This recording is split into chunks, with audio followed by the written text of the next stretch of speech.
Rivers run dry, dust spreads in the air. 2 dark days, do you have a tear to spare? Make a promise, the world awaits. It's heavy just breathing through this debate.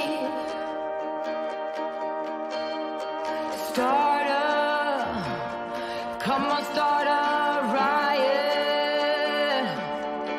When they love you too much, no, it's fake, or even hate.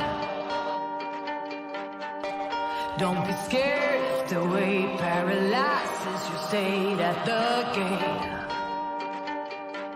No, it's a lot to take in, it's designed to know when, don't wait.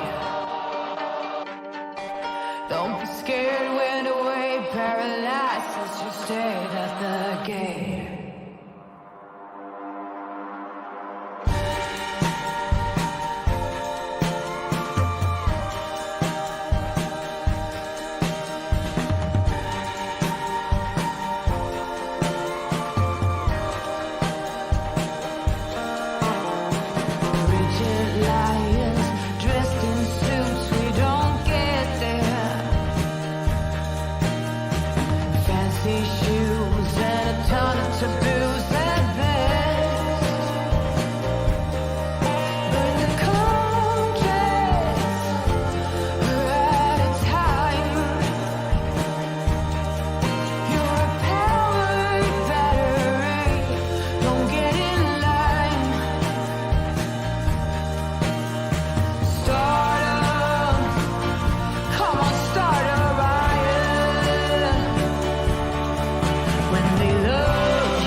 All right, let me hear you, everybody. Let's hear you guys. Come on, come on, come on.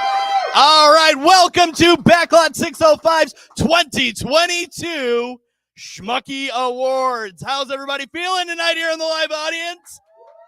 That's right. We are here live at Travis Nye, who you will see later, his magic shop, here on 41st and what's this cross street now? I can't even remember. Marion. I'm so sorry. 41st and Marion. Make sure to check out Spellbound Magic Shop here in Sioux Falls, South Dakota. We are going to be we're not counting down this time around, but we are going to be giving out some awards to the best movies of 2021 here in 2022. The Golden Thumbs Up Award. Let's hear it for the Golden Thumbs Up, ladies and gentlemen. We have got Best Supporting Actor and Actress, Best Actor and Actress, Best Director, and Best Movie coming up. But also, we have a lot of variety coming to your way here.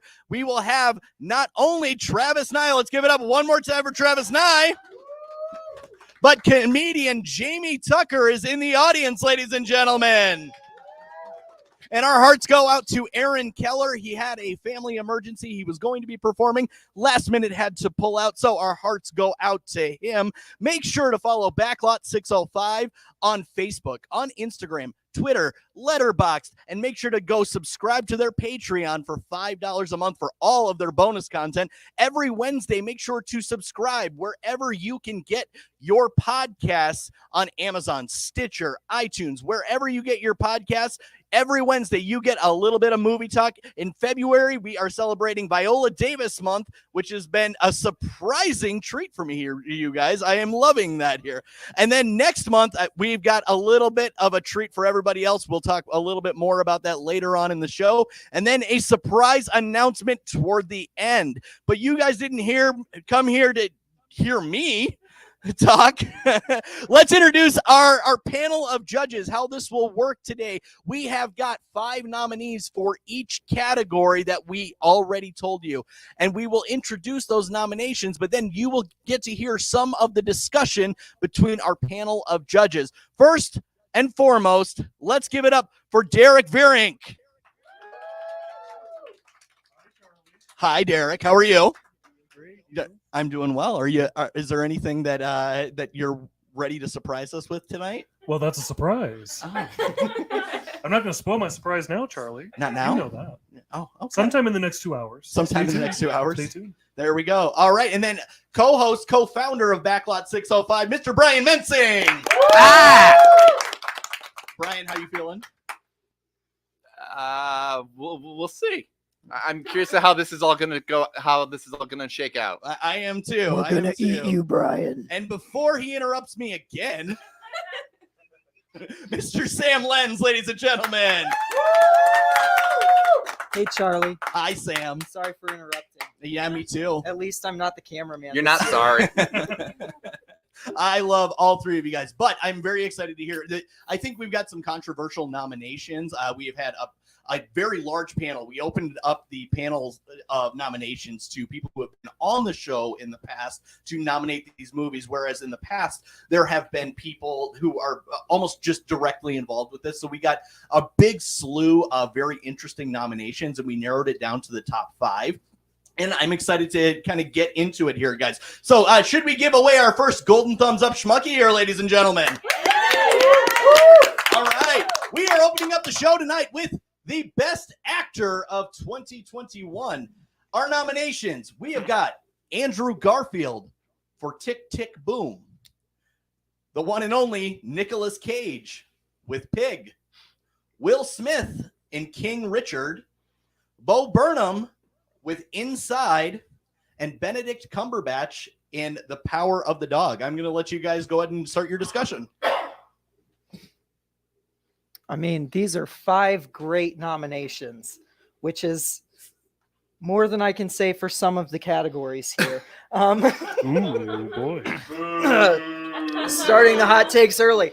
I mean, let's just start from the top. Andrew Garfield, Tick, Tick, Boom. I mean, he he's had a banner year this year, Andrew Garfield, and Tick Tick Boom is like the icing on the cake for him. He can sing. Yeah, Yes. he learned to sing for this movie. He transformed himself into Jonathan Larson. I mean, like I don't know if you guys watched like the side-by-side footage, but it's uncanny. I like the fact that you had to watch this movie to learn about to actually get around to actually Yes. watching Rent. And then I watched Rent and I cried for like 2 hours afterwards. It's an amazing movie. Much like Tick Tick Boom, and much like Andrew Garfield's performance. Sam, I highly recommend that you go see it on stage as well. Absolutely. One of the best. 100% Yeah. will do. Yeah, for sure. And then I already forgot the other four. I don't Nick know. Cage and Pig. Yeah, Nick Cage and Pig. What do you guys think of Nick Cage and Pig? You know, I mean, obviously Nick Cage has a certain taste these days when it comes to the movies that he makes. And as soon as you would hear the premise of this movie, you would think, oh, this fits right in line with, say, a Mandy or a Mom and Dad Mhm. Yeah. or what have you. This is not that. This is Nick, good. This is Nick Cage. This is Nick Cage giving a very nuanced, delicate, vulnerable, tear-jerking even performance. And it shows he's still got it. Oh, yeah. It just goes to show that you can still have what looks like a beat up, dirty, rundown Nick Cage still put on a hell of a performance, even if it's about a man and his pig. Yeah. Especially if it's about a man and his pig. Oh, that movie, it's heartbreaking, and Nick Cage is a big part of that. Yeah, I absolutely love it. And then we've got Will Smith. Will Smith, for yes, King Richard. who's not playing Will Smith in King Richard, which is refreshing, is it not? Occasionally, Will Smith will actually do things that doesn't look like Will Smith. Like, you know, it does happen. Like he played Muhammad Ali once. Yeah, I mean, one of his best roles. here's what I would argue, though. I mean, because there are times when Will Smith completely deprives himself of all his Will Smithiness, Mhm. and we get awful performances like After Earth or Collateral Beauty. Here, he's not exactly being Will Smith. He's kind of using his charisma in a very hustler kind of mode. Yeah, He's adjusting. He's a little bit more weathered. but better than Focus, which was also a hustler movie. True, but that was just That's pure a whole- suave Yeah. Will Smith. This has the nuance to it, and you really get the passion that he has for his children and giving them a bright future. So Feels like he wants to be able to make sure that he can still, be friends with the Williams sisters after the movie got done with. yes, Yeah. We got Bo Burnham inside. Yeah, here, Bo guys. Burnham inside. I know this is a controversial pick on this one. Mhm. There's debate on whether Inside should even qualify for this. I am on the side that it should. Bo Burnham being a performance here, I agree that he gives a good performance. He's also pretty much just playing Bo Burnham, which is fine. I think the writing and directing of Inside is much more impressive than the performance itself. yeah. I would say when I was watching this for the first time a couple weeks ago, I was very much, to me, and I know I'm going to catch holy hell for this. I felt that I was very much watching a capital P performance, and that's as someone who has enjoyed his Schmucky winning performance last year in Promising Young Woman. Let's not forget. I would definitely agree with you, though, that the things he's doing as a writer, as a songwriter, as a director are probably more important to me as well than his performance. Yeah, Mhm.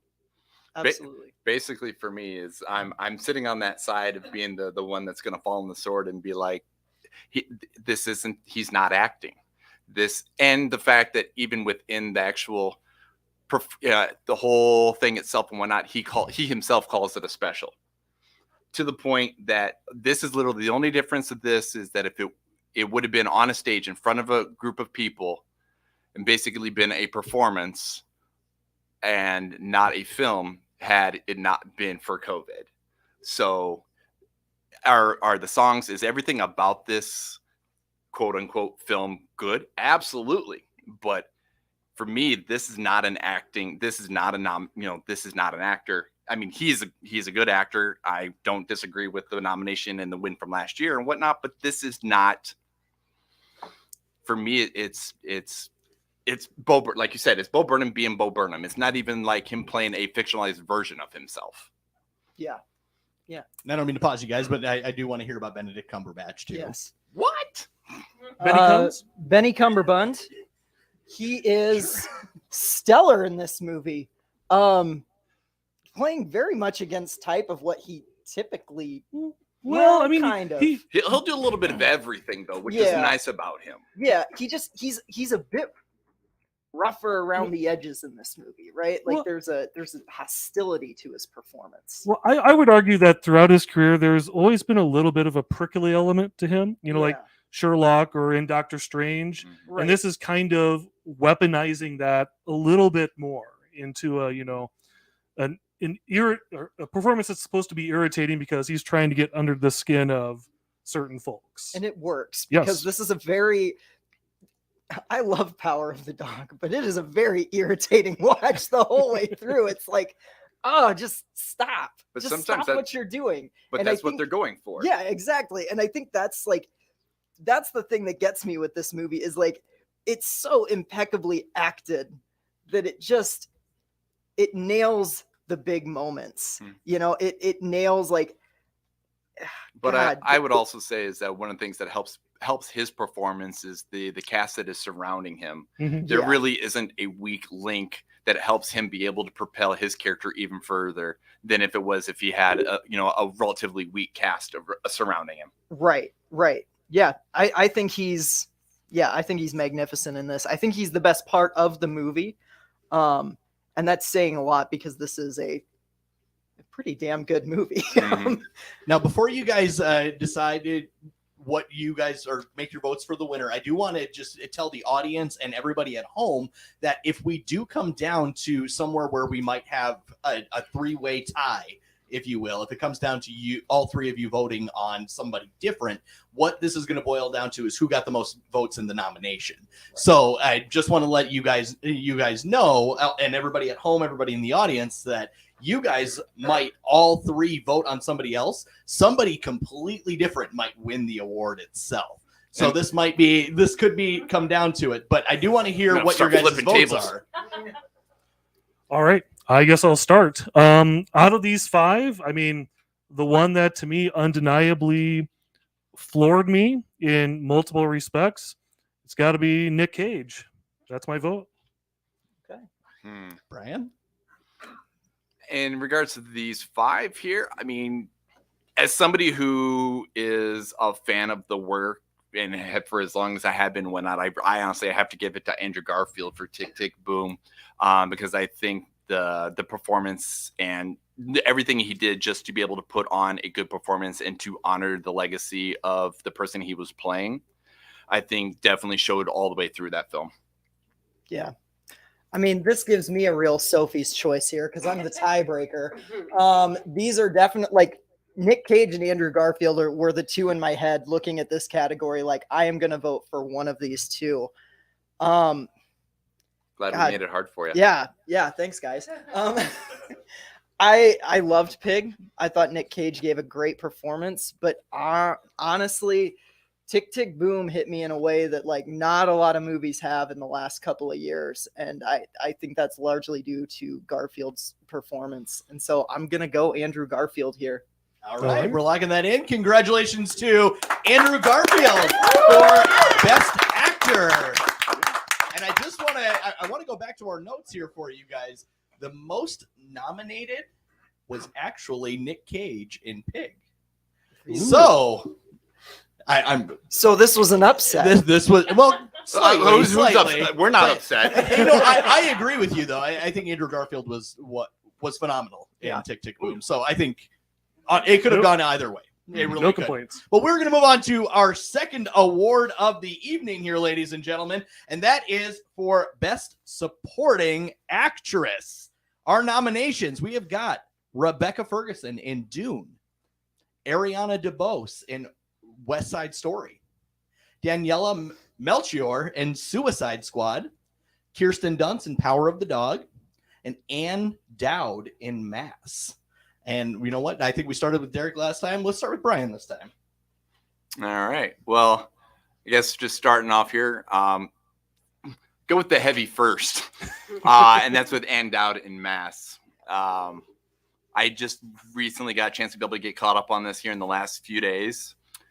And to give you some insight on how heavy of a movie this is, I broke halfway through to go see Jackass Forever so I can get some elevation before I ended up having to finish this in the first place. The one thing that's fantastic about this, her performance is equally, if not just great. You pretty much could name, you could nominate everybody in this movie. Oh yeah. For the 4 main cast members. I'm actually kind of shocked Martha Plimpton isn't in the nominations. That would be one of my if I would have seen this prior to getting the nominations in, I completely agree. I think Martha Plimpton definitely holds her own against And Dowd in the first place. Yeah, I mean the men in the leads are good, but like really I think this movie belongs to And Dowd and Martha Plimpton. Yep. They absolutely, their portrayals of grief and particularly like And Dowd has a very tricky character as the mother of someone who did something heinous, someone that did an unspeakable crime and doesn't feel like she has been able to mourn her son the same way that, like, say, Martha Plimpton has. I think that's such an interesting angle from a performance, and I think And Dowd just does it so perfectly. Yeah, I mean, obviously, Martha Plimpton, she has kind of a big moment in the middle of the movie. Right. And, certainly she's top of the mind. But at the very end, when And Dowd comes back into the room, she lands this incredibly emotional blow. Yeah. That, for that reason alone, even though I nominated Plimpton myself and not Dowd in this category, that end scene is what justifies her pick in this. Absolutely. So. And I would just like to point out to everybody, because it blew my mind, is this is written and directed from the guy that was the stoner in Cabin in the Woods. Yes. Fran Kranz, my man. Right? What about the other 4 here? Next, we have Kirsten Dunst in The Power of the Dog. I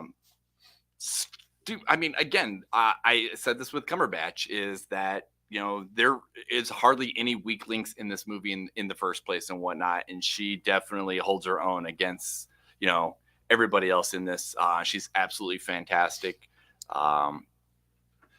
Yeah, I mean, obviously we talked about how kind of the edge that Benedict Cumberbatch has in his performance, and Kirsten Dunst really takes the brunt of that in this movie, and certainly her descent, into alcoholism in this movie is notable. But also, what really endeared to me were the scenes between her and her real life beau, Oscar nominee Jesse Plemons, and they have a real tenderness in their moments together that obviously are based on their real life, but certainly are endearing on screen too. So it's the total package. Oh yeah, I mean this is a mostly wordless performance. She does not have a lot of dialogue in this movie because her character by nature is very passive, and I think that it takes a really talented performer to take something that's as wordless as what this is and turn it into something as powerful as this.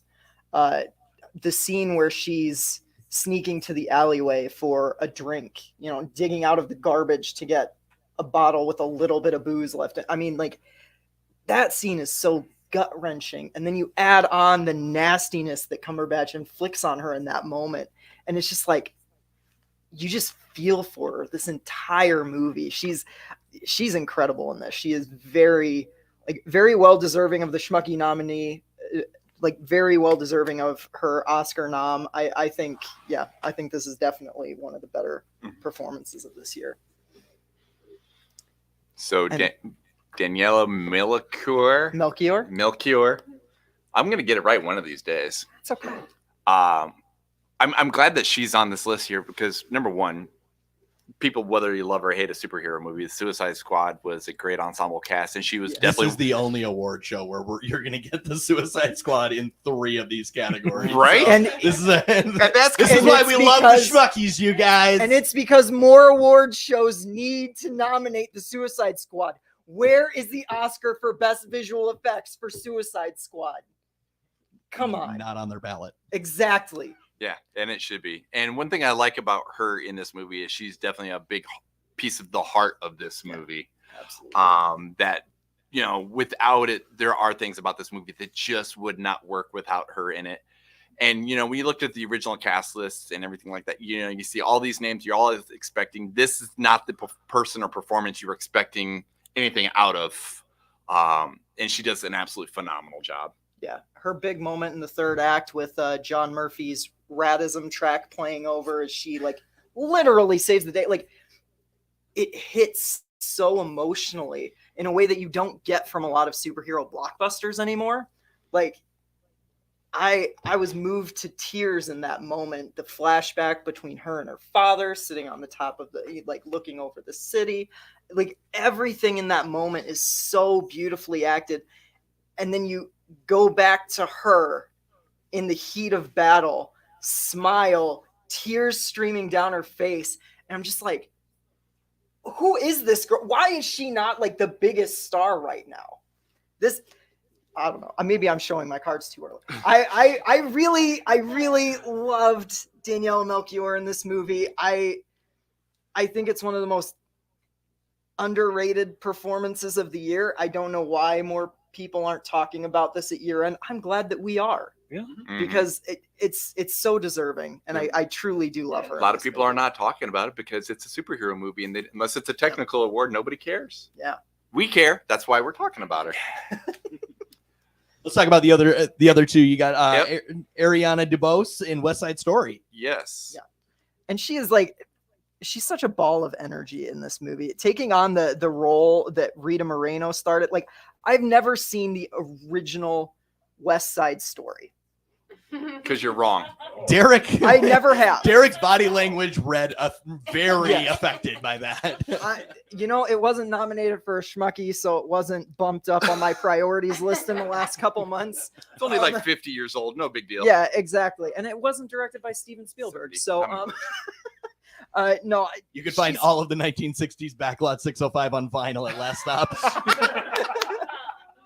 Yeah, no, she's incredible in this. She takes a role that's already despite having not seen it, that's an iconic role. Rita Moreno made her name off of that role, and for her to step into it and make it her own and have that life to it, that's an incredible feat, and you have to applaud that.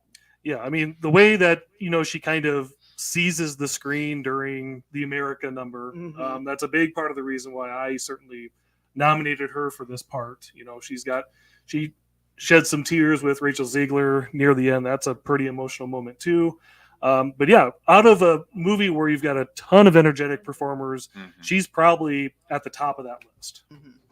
Absolutely. I can't argue any of that. All right, you got Rebecca Ferguson in Dune. Yeah. I mean, you guys liked Dune more than I did. Yeah, because you were wrong. We understand that. Yeah. That said, Dune rules, dude. I know, right? There are aspects of Dune that rules. Dune as a whole doesn't rule, but because you're wrong. But Rebecca Ferguson. Yeah. But Rebecca Ferguson absolutely rules in this movie. I'd argue that she's the only character in this that I had any emotional attachment to. And that's largely due to her performance. I see the hate stares I'm getting, and I don't care. They're coming through. They're coming through the internet. Yeah, they are. Are our comments blowing up, Casey? He's not listening to me. I'm not talking to you. No, Rebecca Ferguson is incredible in this movie. I think the mother-son relationship between her and Timothy Chalamet's Paul is really good. I know I'm the odd man out when I say I just wanted more from this movie, but Rebecca Ferguson was, for me, the best part of this. So she was actually on my nominees as well. She was the only nominee from me for Dune, but she was on my nominees, and I do think that she deserves to be among them. I want to hear from people who actually like Dune. Yeah, but I would also say though too is that I think one of the reasons why her performances shine so well is that her chemistry between her and Timothée Chalamet is so, and you can feel that mother-son aspect of their relationship. Yeah. I do think you're wrong, because there's definitely other performances and other characters within that movie that definitely hold their own, but she is definitely a big part of that. I think she definitely uses the word support significantly within this movie, because you could per se put somebody else in here, and because it's such an ensemble cast doesn't necessarily mean the movie would be detracted at all, though. But I think her performance is elevated by the fact that we've got Timothée Chalamet to help elevate it. And what I would also say is, she has one of the more interesting character arcs, but one of the better character colorizations in the movie, because obviously, she's part of the Bene Gesserit, and therefore she's pulled Paul into this level of scrutinization, with the hand in the box test, where her terror is palpable in that moment, as Paul endures what he has to. And that really, for a movie, and I'll get into this when we talk about Denis later on, for a movie that is cast very efficiently, certainly this is one of those casting strokes that really pops amongst that. All right, guys. So what are we thinking? Let's hear your guys' votes on this. All right. But you're clearly not voting for Rebecca. Should I start? I nominated her. I want that on the record. Sam likes to be liked. I do like Clearly, to be it's liked. why he's so colorful Who doesn't today. like to be liked? It's what Facebook was invented on, man. You know what? I'm gonna play the wild card. I'm not gonna vote Daniela Melchior, even though I wanted to.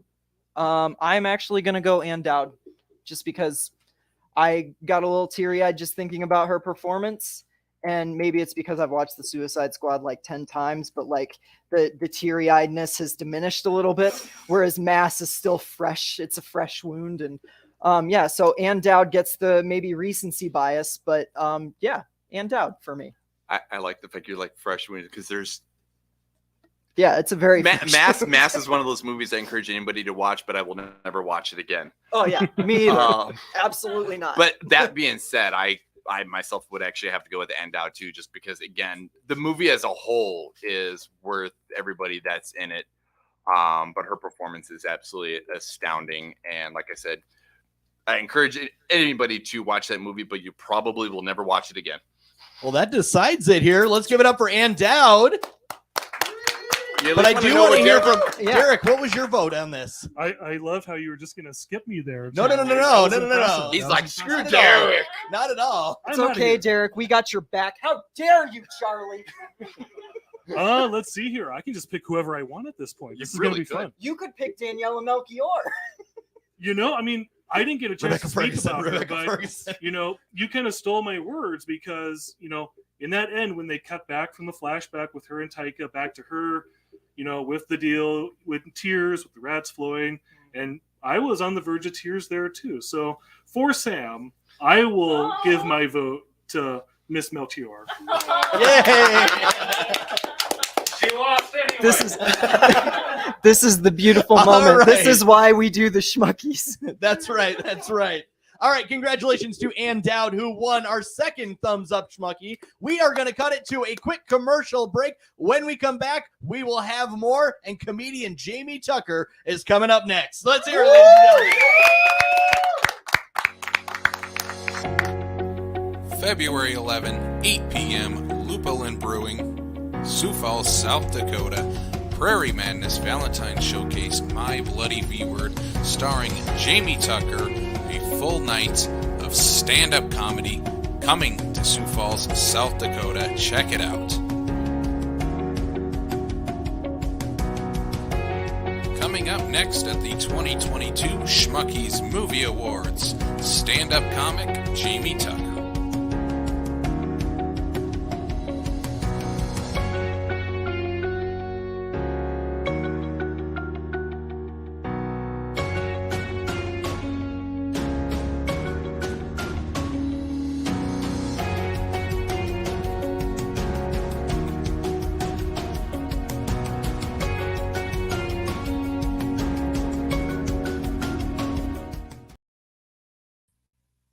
All right, ladies and gentlemen, welcome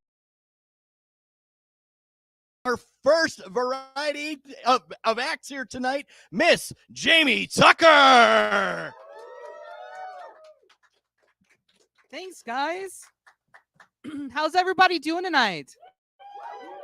Yeah, let's give it up for Sam, who's still here, and Derrick, who's still here, and this fella who went to the bathroom apparently.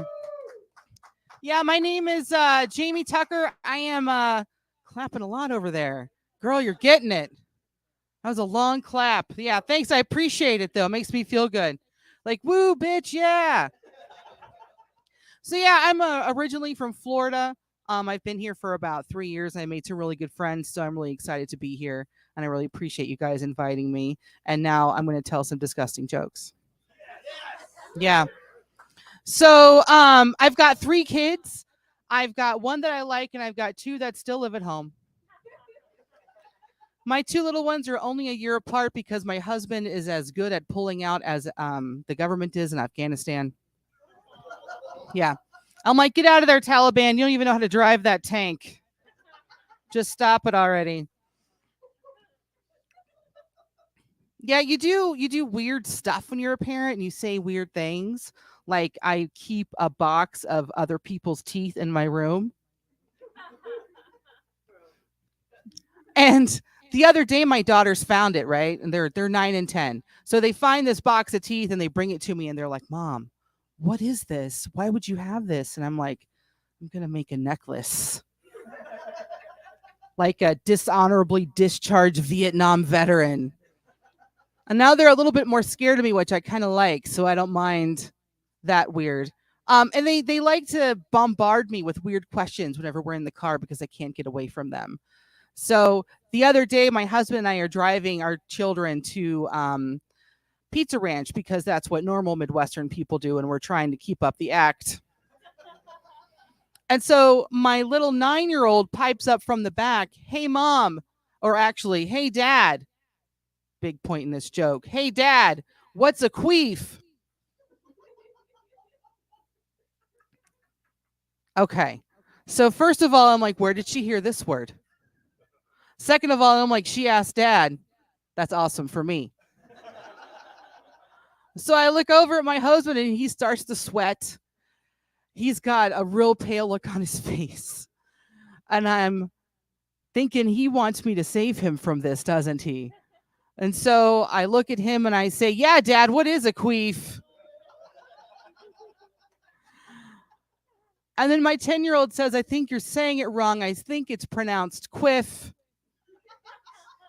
I'm like, "No, God." Now they're arguing about how to pronounce it. And then my husband, in all of his glory, decides to say, "I think in Canada they would probably say quaff." Like, now is not the time. So finally he explains it to them. It's just a girl fart. It's just when a girl toots, that's what it is. Because they're only 9 and 10. Like, what are you going to say to them? Like, you don't want to blow their minds on the way to Pizza Ranch and scar them for life. And then the other one says, "Oh, it's okay. I quiff all the time." Yeah. Yeah, so my husband and I have been married for quite a while. We've been married for 12 years now. Yeah, 12 whole years. And it's because you got to keep things weird. You got to keep things strange, right? So a couple weeks ago, my husband buys a couple of GoPros for the kids. Not for the kids. As soon as he discovered the slow-mo setting. So then he's in the bathroom waiting for me to get out of the shower like, "Hey, baby, could just slap one. Just knock one around. Just take one and just I'm like, "Dude, it's 4:30 in the morning. I work in a hospital. What are you doing down here? Bothering me. Jesus Christ." But then he likes to buy me cute lingerie, and he bought me this thing. It's like a full body fishnet. It's not attractive. He thinks it is, though. So he wants to take pictures of me in this thing. My boobs look like waffles, man. Come on. He's like, "Bend over the bed." And I'm like, "Yeah, I'll bend over the bed for you, baby. I got you." And he's taking a long time. And I'm like, "Did you get it? Did you get it? Did you get it? Are you setting the GoPro right now? Like, this is a cell phone situation. This is not Tony Hawk doing a kickflip off my butt. We don't need a GoPro for that. How much time I got left? 5 minutes. So back to Florida. So when I moved here, people would be like, "Where are you from?" And I'd be like, "Oh, I'm from Florida." And they would look either scared or concerned. And the people who were scared, I would say to them, "I'm not on bath salts today. Don't worry. You don't have to worry about that." And then the other people who were like, "Why would you move from Florida?" And to those people, I would say, "Have you seen the news? Have you seen the news? I mean, come on, man." But yeah, in Florida, they teach you things like how to run away from an alligator the right way when you're in elementary school. Does anybody here know the correct way to run away from an alligator? No, it's in a zigzag pattern. That's the right way. Because those lowrider murder dinosaurs, they're fast, but they have no turn radius. So if you just shuck and jive, then you can get out of their way, which works like 60% of the time.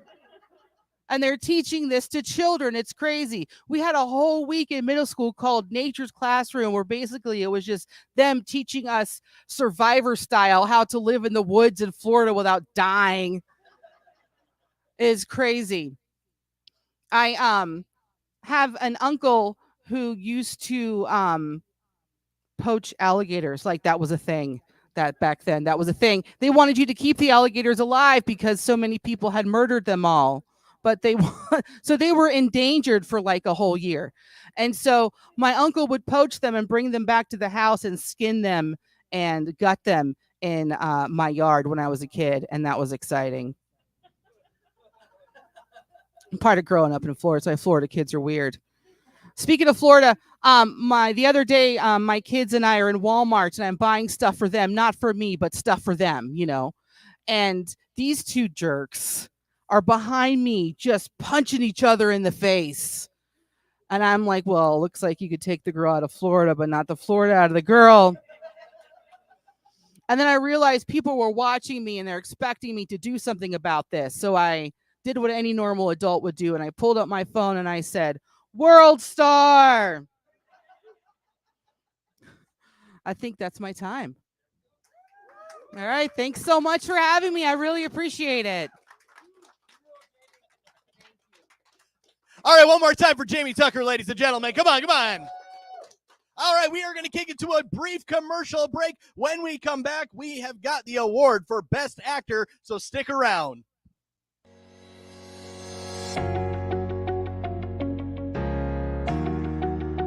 Coming up next on the Backlot 605 Schmuckies Movie Awards, the award for Best Actress.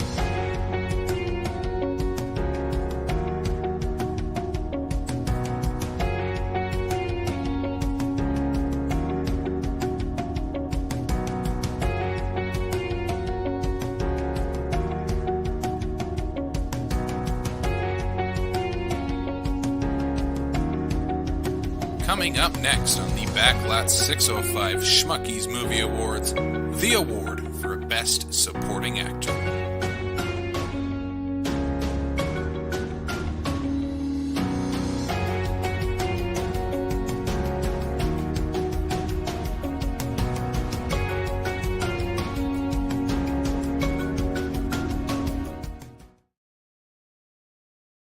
All right, ladies and gentlemen, we are back.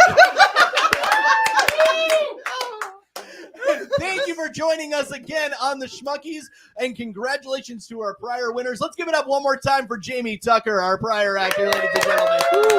Jamie, you said you have a show tomorrow night. Where's that at again? At Lupulin Brewing, next to Ruby Tuesdays at 8 o'clock. Lupulin Brewing at 8 o'clock here in Sioux Falls. Yes, sir. Make sure to go check that out. Sounds like it's free. So make sure to go. She has a story about a fake penis that she just told us about. So, ladies and gentlemen, let's move on to our next award. We have got Best Supporting Actor coming up. Our nominations, we have got Ben Affleck in The Last Duel, Terry Lenny in Shang-Chi. Or Shang-Chi. I'm gonna butcher that for the rest of forever. You butchered both names. It's okay.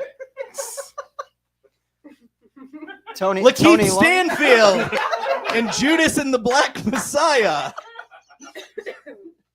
Oh, come on, not with this name. Come on, you can't get this Here, one. hold on. Let me do this one. Yes. David Desmalchin, The Suicide Squad. Thank you. The assist from Sam Lenz.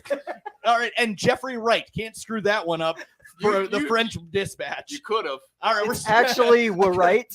we're right. All right, so those are your nominations. Let's hear from our panel of judges. I guess like I go first Go this for it. time, right? Sure. Okay. Boy band Ben Affleck in The Last Duel is definitely In his own movie. a memorable part for sure. He's in a very different movie than everybody else, Mhm. which is it's a nice break of levity. My only issue with this nomination is that it's the only nomination for The Last Duel here, and I'm like, this movie belongs to Jodie Comer, and I just wanted to say that before, like, I'll move on from that because I know I've bitched to you guys. Well, here's the deal. I mean, only 5 people saw The Last Duel Yeah. when it came out in theaters. 3 of Right. them are right here on stage. No, we 2 got of it them, afterwards. 1 of them. It was an HBO Jamie Max. saw it. Screw it, Jamie. There we go. giant mountain of sex. Come on. More Jamie Tucker. Let's get that trending on the internet, please. Yeah, I mean, I nominated Affleck here because much like his director Ridley Scott on any press tour in 2021, Ben Affleck's approach toward this role was F it, and he's going to do whatever he wants. And if it's completely 21st century within the realm of this medieval historical epic, so be it, because he's basically playing a dude bro. And that's Yeah. the point of his character. His character makes me realize this is the direct ancestor of his character from Mallrats. Yeah. Like this is where Shannon from Mallrats came from. Is this guy's genetics? Yeah, I'm not entirely convinced that Ridley Scott's approach to directing Ben Affleck wasn't, you're a frat boy at a 90s Renaissance fair. Like that's what Ben Affleck screams to me in this, and that's not a bad thing. It's just His hair is. he has a line reading that might be my favorite line reading involving the C word, and I won't say it here because it involves the C word, but it's the funniest line in the whole movie, and that's because the movie doesn't have many funny lines. But It's not supposed to be. yeah, it's not supposed to be funny, but Ben Affleck is very funny in this, and I think he's good. He's memorable. Cool, he's here. Tony Leung from Shang-Chi Yeah. brings a lot of gravitas I to wrote that with a Sharpie. the Marvel villains. It's my fault. Yeah, in the realm of Marvel villains, his performance is especially effective here because he's not necessarily playing it villainous at all. Yeah. Mhm. You see the humanity in his role. You see, like, he just wants to see his lost love again. Mm-hmm. And that's what drives this whole thing, even when he does do some actual villainous acts. And because of that, it's a incredibly nuanced role. You know, again, you occasionally have these Marvel movies that have very effective villains because you see their humanity, like Right. Michael B. Jordan Exactly. or Michael Keaton. And this is right up there with them. Absolutely. I think he is one of the strongest MCU villains so far. And I think especially in the third act, within the climactic battle, like the first time I watched this movie, it didn't quite hit me as hard. And when I went back to revisit it, the scene where he, like, I'm not going to spoil it, but there's a scene in the third act where it brought tears to my eyes, the way he interacted with Simu Liu, who plays his son in the movie. I don't know. This is such a great performance in the middle of a big, like, formula blockbuster. And I absolutely love it. And I would say, I mean, in terms of being a villain in this kind of role and whatnot, like you said, it's very humanized. You know, he just feels like a relatively down-to-earth individual to the point where he's mocking what we got out of Iron Man 3. Yeah. To the point where he's like, they named me after an orange. Yeah. And it makes you feel so much better about wanting him to be the villain as to the villain that we got, even though the villain that we got is pseudo. We get a better version of Trevor in this than we got before. Yeah. Oh, I agree. Yeah. And then we have Lakeith Stanfield, right, in the wrong category. That's exactly my thought. For Yeah. you know, Lakeith is a lead actor and Yeah. Kaluuya is a supporting actor. But to be fair, Kaluuya, he has his Oscar already. He has his attention. Yeah. So let's shed some light on Lakeith because he definitely has the most complicated part in this movie. As you really Absolutely. feel for him and his, treasonous acts. Watching and spying and turning on Fred Hampton in that whole procedure. It's a very, again, you feel the vulnerability and the terror in his role. The paranoia when we get to that point, like with Little Rel and stuff like that. Obviously, Kaluuya, he has the more fiery part of the movie, of course. And that's a big part of what helped him get his Oscar win. But Lakeith is the essential other half of that double act, and that movie doesn't work without him there either. Yeah, absolutely. I did not know how this story ended when I started the movie, and by the time the credits rolled, like, I was angry, I was sad, I was like, it's such a compelling story, and part of what makes it so compelling is how Lakeith weaves between, like, being someone who is betraying his own people, but only because he's between a rock and a hard place. Mm-hmm. He's being coerced into this. At no point in the movie do you think he's enjoying anything that he's doing. And he just plays that, like, sense of dread throughout it so well. Yeah. This is a powerhouse performance. I love Lakeith in this movie. The one thing I would point out too, in terms of performance, whether it be his or Daniel Kaluuya or anything like that in this movie, is the fact that this movie is a year old by the time we're now talking about it. Yep. A lot of times you have a movie in a January, February where nobody even remembers the movie exists, to the point where this performance in this movie is so well done and memorable, to the point where, when it came to nominations, when it came to us talking about it, whether it be supporting or best actor, which I completely agree that all that stuff, that we are still talking about it because it was such a powerful performance. And let me clarify that just for anyone who's watching, everybody here, that we actually went off of the year on this. We did not go off of year. Oscar rules on that. So if the movie was released in 2021, then that's where we landed. So that's why it wasn't talked about at last year's Schmuckies. That's why we're talking about it now. Yeah, exactly. Because this is one of the first 2 or 3 of the Warner Brothers releases for the third one, for 2021. So it could have easily been one of those ones where it was potentially had been forgotten because it's been so long. Yeah, but it is an unforgettable movie, and it's an unforgettable performance.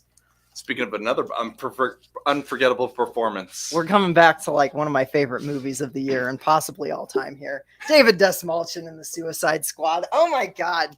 So David Dastmalchian, just, you can tell he puts a smile on my face. this is one of those kind of roles, though, that could have easily gotten messed up because you're talking about the polka dot man. Yeah, he's an obscure character. No one knows anything about him. When we got Guardians of the Galaxy, people were like, I don't even know who this is. This is literally James Gunn going, I'm going to get that bottom of that barrel. Oh yeah. But I'm going to know how to cast it, and he knows how to use him. Yeah. Well, and he has, like, the scene that always gets me with his performance, aside from his big I'm a superhero moment that is hilariously cut short and also just heartbreakingly cut short. God, I love this movie. David Dastmalchian in the bar scene where Can't Sleep is playing and they're all dancing. His performance of just unfettered joy as he dances with everybody while also envisioning his mother as all of those people. Like, just the look on his face in slow motion as he's doing his dance. I'm like, this guy is having a blast playing this character. This character is a blast. His line reading of, like, in the briefing room where it's like, oh, we're all gonna die, and he just looks at Idris Elba. I hope so. Like, I'm like, oh, if you've ever struggled with mental health, like, that feeling, and he just nails it, and you're like, yes. Like, I love David Dastmalchian, and this doesn't have anything to do with the Suicide Squad, but he hosted the Fangoria Chainsaw Awards last year, and he was incredible in that too. And I would have nominated him twice just for doing that. So Also incredible in Dune, Sam. he is incredible in Dune. He doesn't get enough to do, but he's incredible in it. He's incredible in everything he does. Yes, he is. So yeah, that's my thoughts on David. Yeah, I mean his performance runs the gamut here because obviously he's in a James Gunn movie, so he has to be funny. But you really feel the pathos of his character, not only in the situation with the mom and stuff like that, but even like that moment. I think of that moment where he's like, "Oh, it's time for me to throw up these polka dots," and you really feel the pain for him in that moment. I don't know why that strikes me so hard, but it's easy. Again, like you said, it could be easily a performance that's written away, but he injects the full gamut of emotions into it. Mm-hmm. Absolutely. Polka dot man. Polka dot man. And then what? Lastly, Jeffrey we have Wright. Jeffrey Wright in Jeffrey French Wright. Dispatch. A movie that I know Derek and I are on the same page on. Yes. And especially with this Jeffrey Wright performance, I know that there are people in our cohort that consider this movie devoid of like a heart and soul. And I strongly disagree with that because Jeffrey Wright is the heart and soul of this movie. Mhm. He has the most emotional scene in the whole thing. And granted, the actor he's playing against is a big part of what makes that scene emotional. But I mean, the way he eulogizes Bill Murray's character at the end there, like on the talk show, the quiet way that he just like somberly remembers the advice that this man gave to him and the chance he gave to him. It's one of those moments. This movie had a lot of moments that moved me tremendously, none of which were as much as Jeffrey Wright's segment of this. Yeah, for me, the moment that really still strikes me hard is when he has his monologue about, as this gay black expatriate, in France, where he's alone by himself, and he goes at length about how, even when he felt alone, the restaurants and the food were there with him. And I think, certainly we can apply that to whatever our pop culture interests are, mainly movies, wherever we might feel in a bind, that stuff is always there to guide us. And that's, strikes to my heart of the movie, which is all these expressions of art, whether it be through writing or actual like paintings or, the culinary arts, stuff like that. Again, yeah, I mean, I would definitely agree with Sam. I mean, there is a heart in this movie, believe it or not, for all the Wes Anderson machinations. And this is it. Yep. If there's one thing this movie has taught me, because of what I have seen for Wes Anderson movies, Wes Anderson is definitely one of those ones where not 100% in my wheelhouse, because this is definitely the most Wes Anderson movie I have ever seen. Oh, this is the most Wes Anderson movie to Wes Anderson ever in the history of Wes Anderson. I won't argue his performance. The one thing I will certainly say about Jeffrey Wright, though, is that like the man could read like the phone book and you would still be happy, because just the way his inflection and the way he delivers dialogue, that I don't think not to take away from this performance, but is the fact that you could pretty much put him, insert anywhere, and if it's got that kind of that somber that you're looking for in that character, Jeffrey Wright's going to deliver. It doesn't matter. Like, he's just of that caliber. I do think he was perfectly the right person for this particular role in that sense. But for me personally, the Wes Anderson-ish of the film is what detracts me from the full-on performance that he's giving. Fair. Yeah. All right, guys. Well, I want to hear who you're voting for. Let's. Oh God, this is a Sophie's choice. I don't know. Like, why do you ask this of me, Eccles? Are you going to say Sophie's Choice with every single one of these nominations? Yes, I am, because I love all of our nominees except for one movie that we haven't gotten to yet.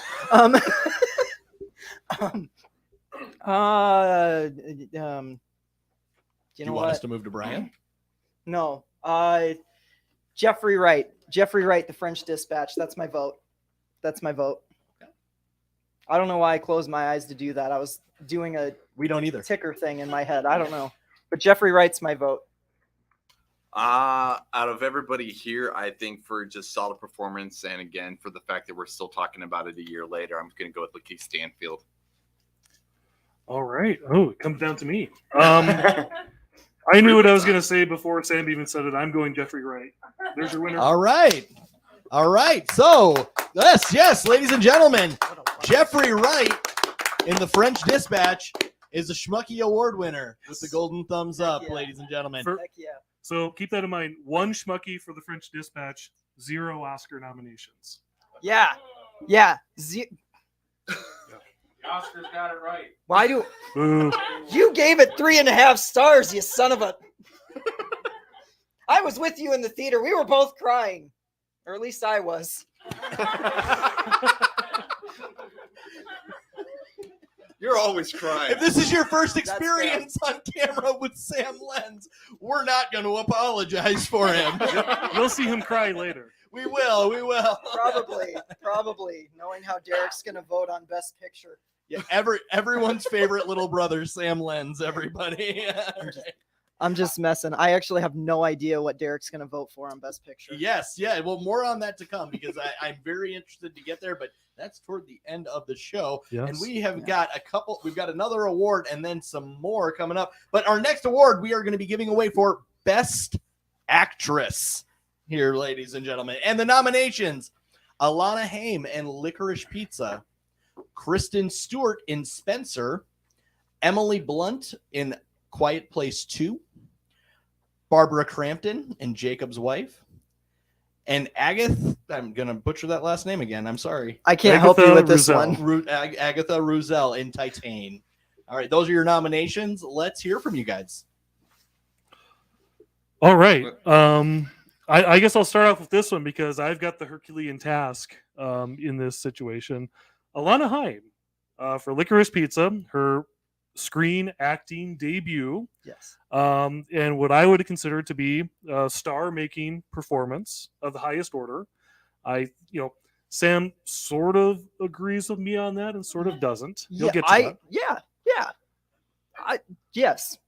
I agree with you on the performance.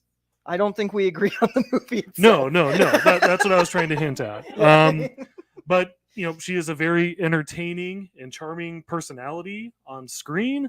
She has great chemistry on screen with whoever she's working with, whether it be Cooper Hoffman or the scenes with her actual real life family, playing her parents and sisters. Which are the highlights of this movie, I think. It's almost like she's got chemistry with her own family. Yeah. I would like to point out that I have got no vote in her whatsoever because of such the limited release that this is, that it was impossible for me to go see it. So I have no basis for her performance. Yeah. Which again I'm in the same boat, Brian. I wasn't able to see it, and I saw one a lot of showing a nominations day it, for like the last month. I mean, come on, You can wait for streaming. I think it just came out in streaming this week, actually. So no, it hasn't. Oh, it hasn't? Nope. I thought that I saw that it did. They're being prickly about it. It's a weird deal. Oh, Anywho, I've been asking this guy right here. This is why we have Derrick. Yes. He can answer these questions for us. All right. Anyway, she's great. We'll come back to her. Kristen Stewart as Princess Di. And, I don't have much affinity for the British monarchy. I know. But leave it to Kristen Stewart to really get me on the side of, hey, this royal family kind of stinks and I want out of it. Yeah. And, just that combined with, of course, with the abject terror of spending, a holiday in that wretched place. By the time we get to her victorious moment at the end involving a certain fast food restaurant, I was really on her side for that. But, again, it is, it's a transformative performance. You would never, when you first heard this news, you think, can she really pull off Princess Di? She does. She absolutely does. She's almost unrecognizable in this movie. It plays like a horror movie. Mm-hmm. Like it's a haunted house. It's a very oppressive, like heavy tone throughout this entire thing until that those final moments, her victory, where she's just essentially says deuces, I'm out. This is one of those That's movies. exactly Screw how all of Princess you. Di said it. Yeah. Yeah, and that's even with the American accent and everything. Yeah, and this is one of those kind of movies where it's like you have to look at the performance separate from the movie, because you do get to the end of the movie and you literally go, what the hell did I just watch? Because even I'm still questioning what just happened, and it's been a month and a half since we watched this. Yeah, this movie was a trip, man. Like it's very good at what it does. Don't double feature this with The Last Duel. It's a very interesting night. Yeah, Heavy. I agree. So I agree. You know, when we heard that Kristen Stewart's playing Princess Di, and I'm like, you have me intrigued. I'm still not sure what happened, but what we got out of her was nothing I would have ever expected to come out of her in the first place. Yeah. All right. Emily Blunt for Quiet Place Part 2. I'm going to preface this. I absolutely love this movie. I'm glad this was kind of the summer 2021 kickoff movie, and I really enjoy these Quiet Place movies for what they were. I guess my main concern is, and I mentioned this privately as well, Emily Blunt is not the lead actress of this movie. I That's agree with you Millicent 100%. Simmons. She's the one that has the actual significant arc in the movie, carrying on her father's work. She's the one who almost had me in tears at the very end of that movie. Emily Blunt is very much, even though she has top billing, she's very much a supporting player in this movie. She's staying at home basically with the baby while the kids do the stuff, and she's fine in that. But I just don't consider her like a lead actress in this particular installment. Yeah. I think if this was Emily Blunt for A Quiet Place Part 1. Oh yeah. Yeah, that's a powerhouse performance. But to be honest, she's very much just off. She's kind of sidelined in this movie. So the fact that is she sidelined, or is she just in the wrong category? I think she's even sidelined. Yeah. I genuinely granted, I haven't seen this since it came out in theaters, but the big moments I remember are Millicent Simmons, Noah Jupe, Cillian Murphy. and Cillian Murphy. Yeah, exactly. So does she do well? Yeah, she's Emily Blunt. She kills it whenever she's on screen. It's almost like she understands the director's direction. Yeah, and like they could make 10 more A Quiet Place movies, and I would watch all of them because I love this world. I love what they do with them, and Emily Blunt is really good in them. I'm having a hard time bringing up any specifics about her. Maybe I should have rewatched this movie before this, but she's great. She's Emily Blunt. I don't know what else there is to say about it. All right. Barbara Crampton, Sam's favorite. Woot! Barbara Crampton for Jacob's wife. I'm so stoked that she made it into our Schmuckies nominees. I was not expecting that, and I'm so happy. Because everybody else is like, what is this movie we're talking about? Yes. If you haven't seen Jacob's Wife, You're it not is missing much. streaming on Shudder. Oh, Brian, you and I are going to have words. I love this movie. Barbara Crampton also produced this, by the way. Scream Queen Barbara Crampton has an illustrious career. She has never been better, though, than she is in Jacob's Wife, which is essentially a marriage drama wrapped up in gory horror comedy trappings. It's like if Marriage Story had interjected every once in a while someone getting popped open like a pressurized can of like gusher juice or whatever, like she does. She rips people open like fruit gushers in this movie and then has to work on her marriage, and it's just the greatest thing. There's a scene where she's like rearranging furniture with her new vampire powers, and she's drinking a glass of blood, and she's just like picking up furniture like one-handed and bringing it across the room. It's the best scene I've seen in a movie all year. It's incredible. She's great. You say that. That's the second time you've said that tonight. Right? He's got a lot of best movies of the year. Sam Hyperbole Lenz. Yeah.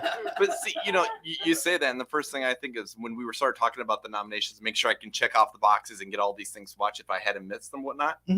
I've seen this movie. I saw it when it first released on Shudder. Yeah. I didn't remember it. I literally had to go look to see if this was something I had to go check out. Now, am I disagreeing that it's not a good performance in this movie? I do agree. But again, for me, it was not a memorable movie. I just want to point out that both Sam and Derrick looked away from Brian when that happened. Left him on an island to himself. That's all right. I figured there'd be a couple islands I would be living on tonight. You can only live on one. I'll spin things back around here a little bit in Sam's favor because I just watched this movie 2 weeks ago as part of my Schmuckies preparation, And he gave it 4 stars. and I've held off on talking about this movie with you until this very moment. But anyway, the way this movie starts its ground, and Barbara Crampton's performance in the very beginning is very careful, because she's essaying, this preacher's wife who's very tired of her life and dissatisfied with it, and she's hitting all the right notes in there, where you have that mournful quality to it. She's like, and I'm like, I'm interested by what she's laying down here. And then the movie makes its great tonal swing, when she gets turned, and then from here on out, she's having a complete ball with this. And the fun chemistry she has with Larry Fessenden, as they work through their marital strife in a very much more fun and charming way than I would have anticipated at the very start of this movie, that endeared to me. And as you said, this movie wanted to make me eat some fruit gushers immediately upon watching this because of what she does. So I was very entertained with this, and I'm glad that the Schmuckies got me to watch this. So thank you. Yes. All Oh my right. God. I want to hear some winners from you guys. Well, we're not done We yet. have one more nominee. We have to talk about. I am a We terrible have the host. weird motor oil movie. This is one of those ones too where I bring up Jacob's wife and whatnot. I don't think I could ever watch Teton again, but I certainly did not forget about it. And this is a prime example. But you said you did forget about Jacob's wife. No, I'm saying I have not forgot about Teton. Okay. Is it Teton or is it It- Titan? it Because is- I've been calling it- it Titan. We did this on the podcast back in October. We got the pronunciation right. Teton. Teton. It's Well, French. I've been sounding like an And I'm a idiot clever for a couple voice, months so- now, not to brag, A couple but months. How about the last couple hours? hey, the last couple hours factor into the last couple months, Brian. Duh. Back to the nominations. Way to host, Charlie. Way to host. I love you, Charlie. Out of all the performances we're going to talk about here tonight, this is the single most physical performance. She is running the gamut here, whether it be ridding that car in her opening sequence, or enjoying pleasurable moments with the car in the next scene, or any of the violent acts she commits, or any. It's this movie. It's this Yes. movie. Yes. See, it's unforgettable once you realize which movie he's talking about. Yeah. Or my wife and I aren't watching this with the new baby. Yep. Or the violent acts she inflicts upon herself when she decides to take upon a new identity, or the scene at the very end, which I won't reveal here, but those of you who have seen the movie Teton, you know exactly what I'm talking about, and that is a scene, one of the most memorable scenes of 2021, whether you like it or not. Yeah, Charlie, I'd argue that this is actually a movie about fatherhood, and you should watch it with your kid. But He's not wrong. this was a first time watch for me, even just a couple days ago. And while the movie itself, it takes a turn halfway through that I wasn't completely on board with. Sure. That said, I want more movies like this, because this is one of the most batshit insane things I've ever watched. And I mean, I can't say I loved it, but I absolutely had a lot to think about after this movie ended. And she's incredible in this. She absolutely, all the things you said, that the scene where she's literally like self-mutilating essentially to change her appearance. It's like, like this is intense, and it doesn't let up from there. There's a scene. I mean, there's a scene even earlier on at a party that's just like, it's tense. It's awful. Like, you're watching these acts of violence being inflicted, and you're just like, oh, there's like a hairpin, and you're just like, no. And I definitely think I was more invested in that and in the character and in the movie in that first half. Like I said, it takes a weird turn, but like the whole way through, she is nothing short of compelling, like absolutely compelling. And this is a bold and daring movie with a bold and daring performance at the center. Like, takes bravery to do some of the things that she does in this movie, and I applaud the hell out of her for it. Yeah, if you see only one movie from 2021 where a chick bangs a car, make it this one. Yes. I'm just gonna stop drinking my coffee and let I'm almost out. Jesus. No, we'll hear your dildo joke tomorrow. Yeah. So, all right, ladies and gentlemen, let's hear some votes. What do we got here? Derrick, I want to start with you. All right. This is going to be a throwaway vote. I know it, but I have to go with where my heart leads. I'm voting for Alana Haim. I know I'm not going to win, but dang it, I'm going to vote with my heart. Something tells me none of us are gonna win. We'll give Charlie something to do. That'll be great. Definitely don't have enough to do around here, guys. For me, in terms of absolutely memorable for performances to the point where it's nothing that you would, like I said, you can't forget. Whatever it is, I have to go with Teton just because. I don't think it's like Mass. I don't think I could ever watch the movie again, but it's definitely a performance you can't forget. Mm-hmm. Sam Lenz. So here's the thing. With Alec Baldwin. How about the Cliff Notes version? Part of the reason that I don't care for Licorice Pizza is because I think it does Alana Haim's character and her performance a disservice, particularly in the final act.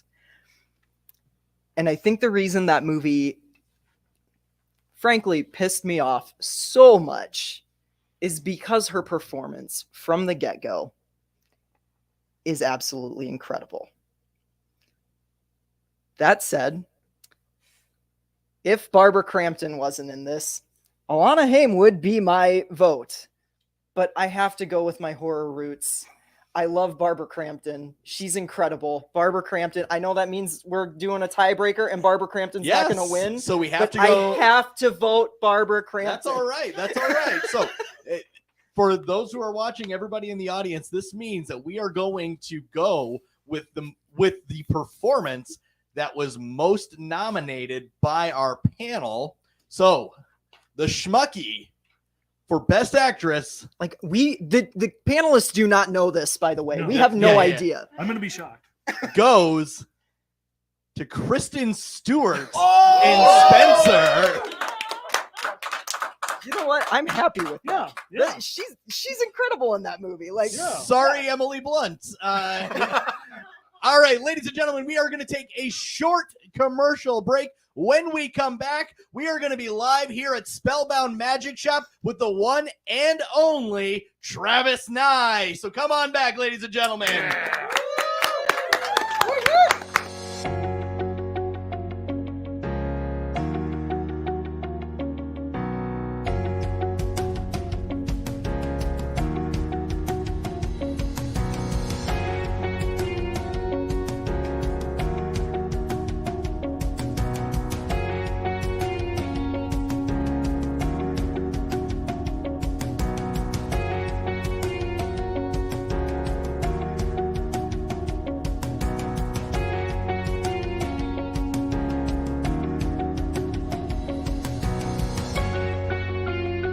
Coming up next at the 2022 Schmuckies Movie Awards, magician and host Travis Nye.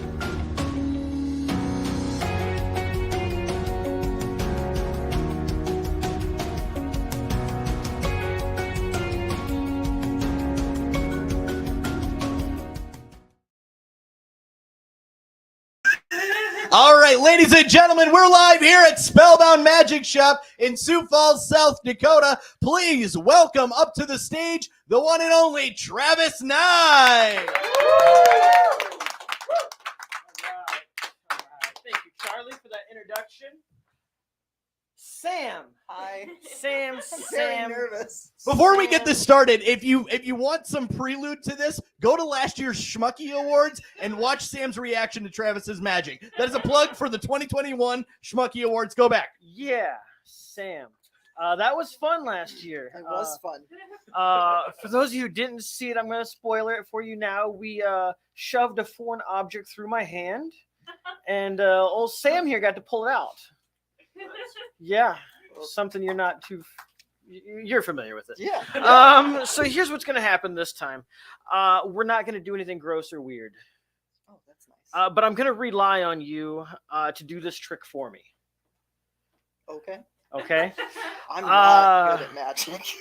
No, that's okay. You don't have to be, because here's the thing. I have some things in my briefcase over here, and I'm going to bring them out, and we're going to put them on display. Okay. But first and foremost, I have to tell you, I was sent an envelope. As believable as that sounds. Okay.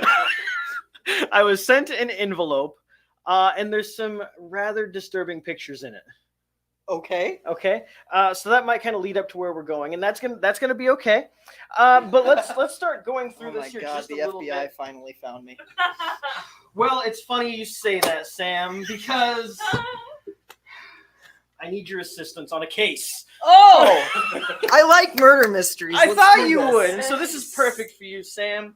Now I have a few things here. Charlie, would you hand me those there on the chair? A few things were sent to me, and we're going to get to these here in just a moment. I have a notepad. Okay. First and foremost, it was places, locations, and things like that. So you can see we have France written on here. Vegas, Jamaica, Alaska, Japan, Amsterdam, Disneyland, Portugal, New York. All these places are on here. Okay. But I need you to channel your inner child. Okay. You're doing well. I can see this. I need you to pick a location. Now, I don't want you to think of a favorite location because I might know you that well. But instead, I just want you to take the book. You can hold it in your hand if you'd like. You're just going to lift up in one place, take a peek, close it up. Okay. So get one of those and keep that a secret for yourself and put the book back down once you're done. You got it? I got it. All right, perfect. Don't forget that location. Is that a place that you can remember? Yes. Okay, great. Hold on to that. Now, I was also sent a coin. Okay. And again, we'll get to the coin here in just a moment. Also, a watch. Okay. Okay. Now, you know how watches work, and I feel silly asking this question, but believe it or not, I've done a show where somebody did not know how to read an analog watch. Oh, well, I went through second grade, so I know. Okay, perfect. So you know the idea behind a regular watch, you pull the pin out, okay? And if you listen closely, you can hear it going back in. Yes, so it's a functioning deal. So what we're going to do is if we turn this here, we can get all sorts of different random times. Like right here, we might get 7:15 or whatever. But I'm going to leave it up to you. We'll make sure this is pulled out. Okay. Turn the dial until you feel comfortable at a random time and push it in so I can't adjust that time. Okay. You good with that? Yeah. You have your location. Now we need to have a time. Look at the watch. You got the time? Yes. Okay, hold your hand out for me.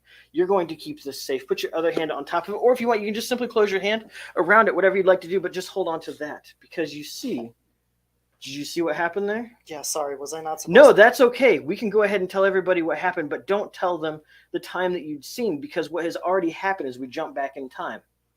Oh, okay. So what do you see there, Sam? I see a blank watch face. The things aren't there.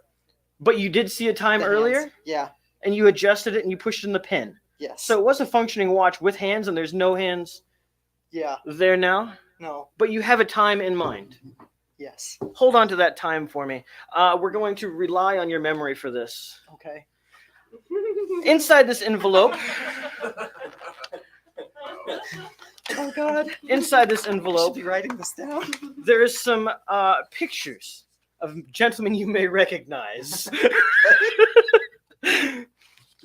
Here, first off, we'll set these up so everybody can see them just a little bit here. We have a picture of a crime boss, Nicky Santoro, from the Okay. movie Casino, played by who? Robert De Niro. No, Which one?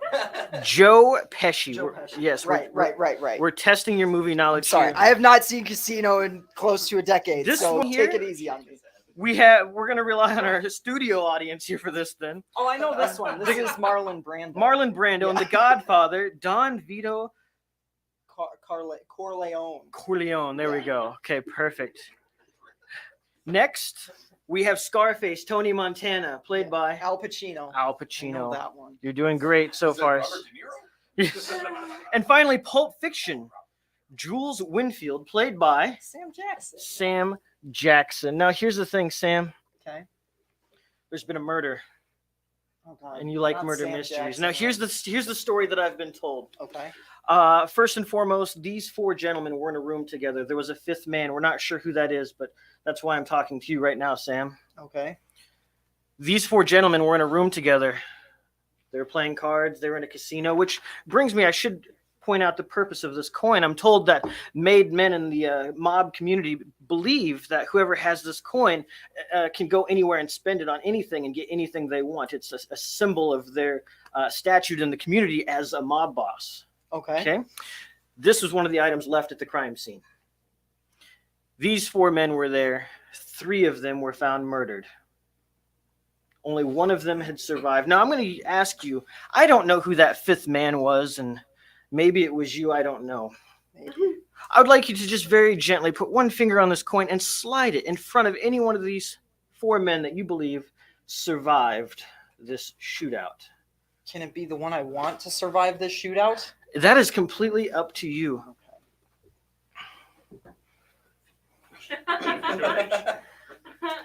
That's amazing. Sam's Unite. So who is that character? That's Jules Winfield. Jules Winfield. That's amazing, Sam, that you had chosen that actually, because you know what? I told you this information was mailed to me, correct? And these photos came out of this envelope, which has been here the entire time. And it has been addressed kind of to Spellbound Magic Shop. Oh, yeah. It was actually no postage necessary at 1:47. What time was on that watch? What time did you remember? 147. 1:47. Jesus. I do have to tell you, the person who sent this to me Oh my was God. Jules Winfield, 187 Pulp Fiction Place, No. Italy. Not Italy. Where did you go? Where did you go on this trip, I Sam? went to Italy. Sam, it makes me wonder, were you involved in this in any way? Because you seem to know a lot of information about what had happened here. This is like my worst nightmare. I've had dreams that I get framed for a murder like this. I guess I have to have been there. All right, Sam. Well, I'm glad. Thank you for confessing to this. Thank you for putting these clues together. You have to come with us. You can no longer finish out this podcast. Oh. Say goodbye to Sam, everybody. Bye, That is it. Licorice pizza. That was cool. Oh my God. Did you say you've never practiced that one? All right, ladies and gentlemen. Thank you so much to Travis Nye, not only for the magic, but for also supplying this wonderful venue for us. Let's give it up for Travis one more time here. All right, and when we come back, we have got the award for Best Director. Stick around. Check out tonight's host and professional wrestling announcer Charlie Eccles at Flagship Pro Wrestling Maiden Voyage, February 27th at the District. Tickets available now. Check out tonight's host and professional wrestling announcer Charlie Eccles at Magnum Wrestling in Omaha, Saturday, February 26th. Tickets available now. Coming up next on the Backlot 605 2022 Schmuckies Movie Awards, the award for Best Director.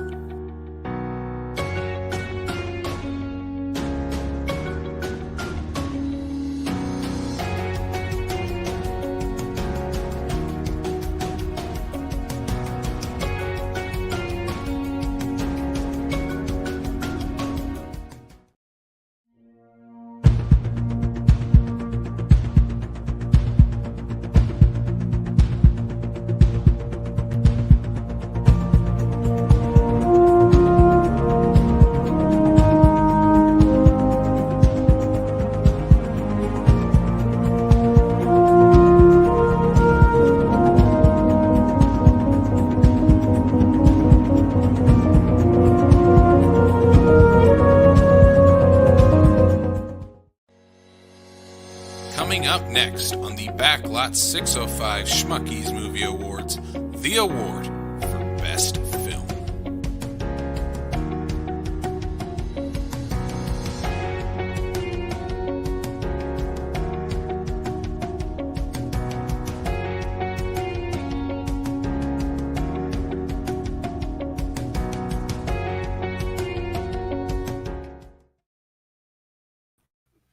probably in camp. All right, we are back here, ladies and gentlemen, live here at Spellbound Magic Shop. Let's give it up one more time for Travis Nye. Yeah.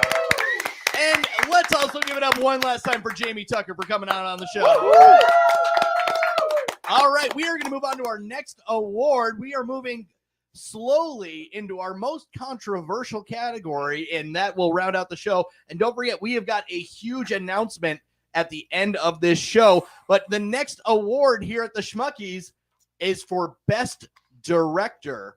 And our nominations from our nomination panel: Dennis Villeneuve for Dune, Paul Thomas Anderson, Licorice Pizza, Jane Campion, Power of the Dog, Steven Spielberg for West Side Story, and James Gunn for Suicide Squad. So, gentlemen, let's hear from our panel of judges.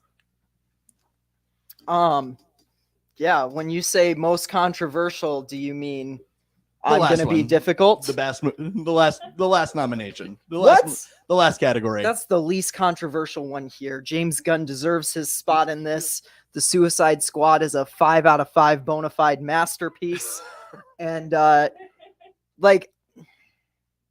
look, I'm just going to level with you guys. James Gunn is my favorite working filmmaker today.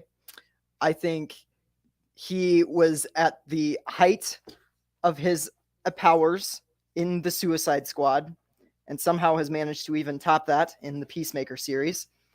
I haven't been as vastly entertained or emotionally involved in a superhero movie as I was in the Suicide Squad since, you guessed it, Guardians of the Galaxy Volume 2. So yeah, James Gunn to me, he knows how to work characters that you shouldn't like and turn them into nuanced, incredible characters that you care for and that you like. You don't necessarily want to be friends with Peacemaker, but by the end of this movie, you understand why he is who he is, and you feel sympathy for him. You feel empathy for him. And I think Gunn just has this unique way of taking horrible, horrible people and showing you that they're not all horrible. You know, there's a glimmer of humanity in the worst of us. Except for Hitler. Fuck that guy. Use our one. Awesome. Sorry, my bad. There you go. There goes our PG-13. The one thing I have to say for James Gunn though is he clearly knows how to manage an ensemble cast, especially when you have a large cast like the Suicide Squad is. I think one of the reasons why his direction works so well is because he's writing most of the stuff that he's directing. So he's understanding the writer, because again, he's the one that wrote it and whatnot. So I do think that his visual style and his storytelling style definitely go hand in hand to give you the wonderful products that he provides. And I'm glad he's on this list because it'll be years before the Academy even recognizes James Gunn as a director because he clearly doesn't make their kind of movies. Yeah. With most of these directors, I respect them because they each have their own unique challenges from a filmmaking perspective. With Mr. Gunn, he's coming into the situation where he has to pull off a sequel to the absolute dog turd that was 2016's Suicide Squad. Release the air cut. We're not going there. And so with that incredible uphill challenge, the way that he was able to kind of take bits and pieces from that first movie, remold them, create another ensemble around them, or basically kind of two ensembles, because technically there are two Suicide Squads in this movie, as part of that excellent opening sequence that kind of reestablishes this world while also making you know that this is James Gunn's sandbox here, and he's going to do whatever he wants in there. Pete Davidson's face be damned. So he definitely told us right out of the gate too. Nobody is safe, and that opening of the movie definitely proved that. Well, Harley Quinn was safe. Warner Brothers was never going to kill her. No, okay, with a couple of exceptions. Yeah, but again, has there been a character that has had a better glow up from one movie to the next as Rick Flag? I mean, seriously, he took the most boring character in the 2016 movie, and honestly, it like made Rick him Flagg's one of good the in this one. he made him one of the best characters in this one, which is saying something because I think all of these characters are tremendous, but Rick Flag in particular is incredible, and I think that just speaks to how James Gunn is able to find a character and bring it out. You know, Oh, of course. In the 16 version, everybody wants Rick Flag to die, and in James Gunn's version, everybody's like, "Don't let Rick Flag die." Yeah. The one last thing I'll say is, we talked a little bit about the third act, the tear-joking moments in there, but just seeing the glorious sight of Starro the Conqueror hunching down and destroying whatever that place is. That's where I just got giddy in my seat. Like, he's actually doing something fun with these typically destructive Sky Portal-esque Marvel movie endings and actually creating something that's inventive and fun in that process. So many writers and directors that would have been given this movie would never have gone 100 feet of that character. I've wanted Starro the Destroyer in a DC movie since I was 12 years old, and I was so happy about that. And that's something I love about Gunn. He's not afraid to go, literally swing for the fences and say, you know what, I'm going to do it, be damned, and I'm going to do it in a way that you're going to not want to have more of it. All right, let's talk. Who do you guys want to talk about next year? I mean, we'll just keep going down the line. We'll do Spielberg. Yeah. To my point I was saying earlier, Spielberg's challenge with this movie is when people heard he was going to remake West Side Story, people were like, why is he remaking West Side Story? This is stupid. It's a valid question. As somebody who's a fan of the original, some movies aren't necessarily made to be or necessarily need to be remade because they're great classics on their own. At least you've got somebody like Spielberg that can actually hold the weight of a movie that is this old and this iconic. Yeah, and to that point, what he does with this movie is he makes it fresh and vibrant. When we were talking about Ariana DeBose, we talked about the energy, not just from her, but from the entire cast. And this is a movie where like every element is on all cylinders. The choreography, the production design. Like the cinematography is aces. The casting is solid across the board. The second time I saw this movie, I said to myself, this is actually better than the original West Side Story. And that might be a sacred cow to massacre, but having seen West Side Story a year ago at the State and then seeing the remake, it's no contest for me. This is, obviously I'll be in the minority of that, but that's how much it impacted me. So, and it's all mainly because Spielberg rose to the occasion and took on the challenge, and he succeeded.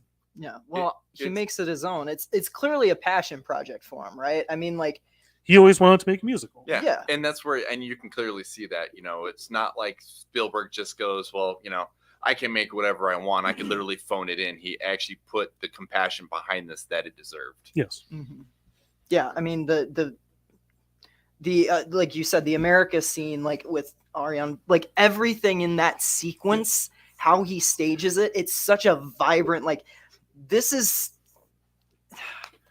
I haven't been I say this not lightly, but I haven't been like super impressed with Spielberg as of late. That's fair. Right? Even like Ready Player One was fine. Right? And like, no, it wasn't. Stuffy dramas aside, whatever. Right?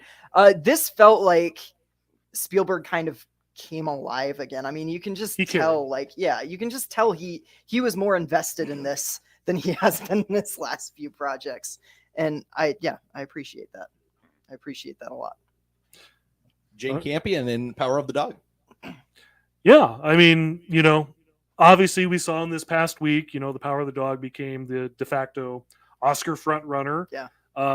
We kind of touched upon this a little bit, with, she cast this movie across the board where there's not a single weak link. Mm-hmm. Obviously that main four, they all got their Oscar nominations out of it, and all that stuff. But it's also kind of this very deliberate pacing and tone that they're very carefully parceling out information and even leaving things somewhat unsaid, the way that things are kind of implied, with the whole like Bronco Henry situation and so forth, but also just embracing these, austere New Zealand landscapes, kind of remolding into this, like mid 19th century, Western zone. And also getting those vibrant performances that we talked about earlier with Cumberbatch, with Dunst, with Plemons, with Cody Smith-McPhee.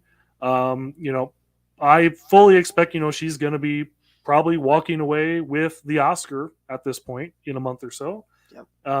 And that's perfectly fine because a lot of people have loved this movie. Yeah, I really do think that this movie it has a look and a feel and a tone that is different than anything else you're gonna see this year. Mm-hmm.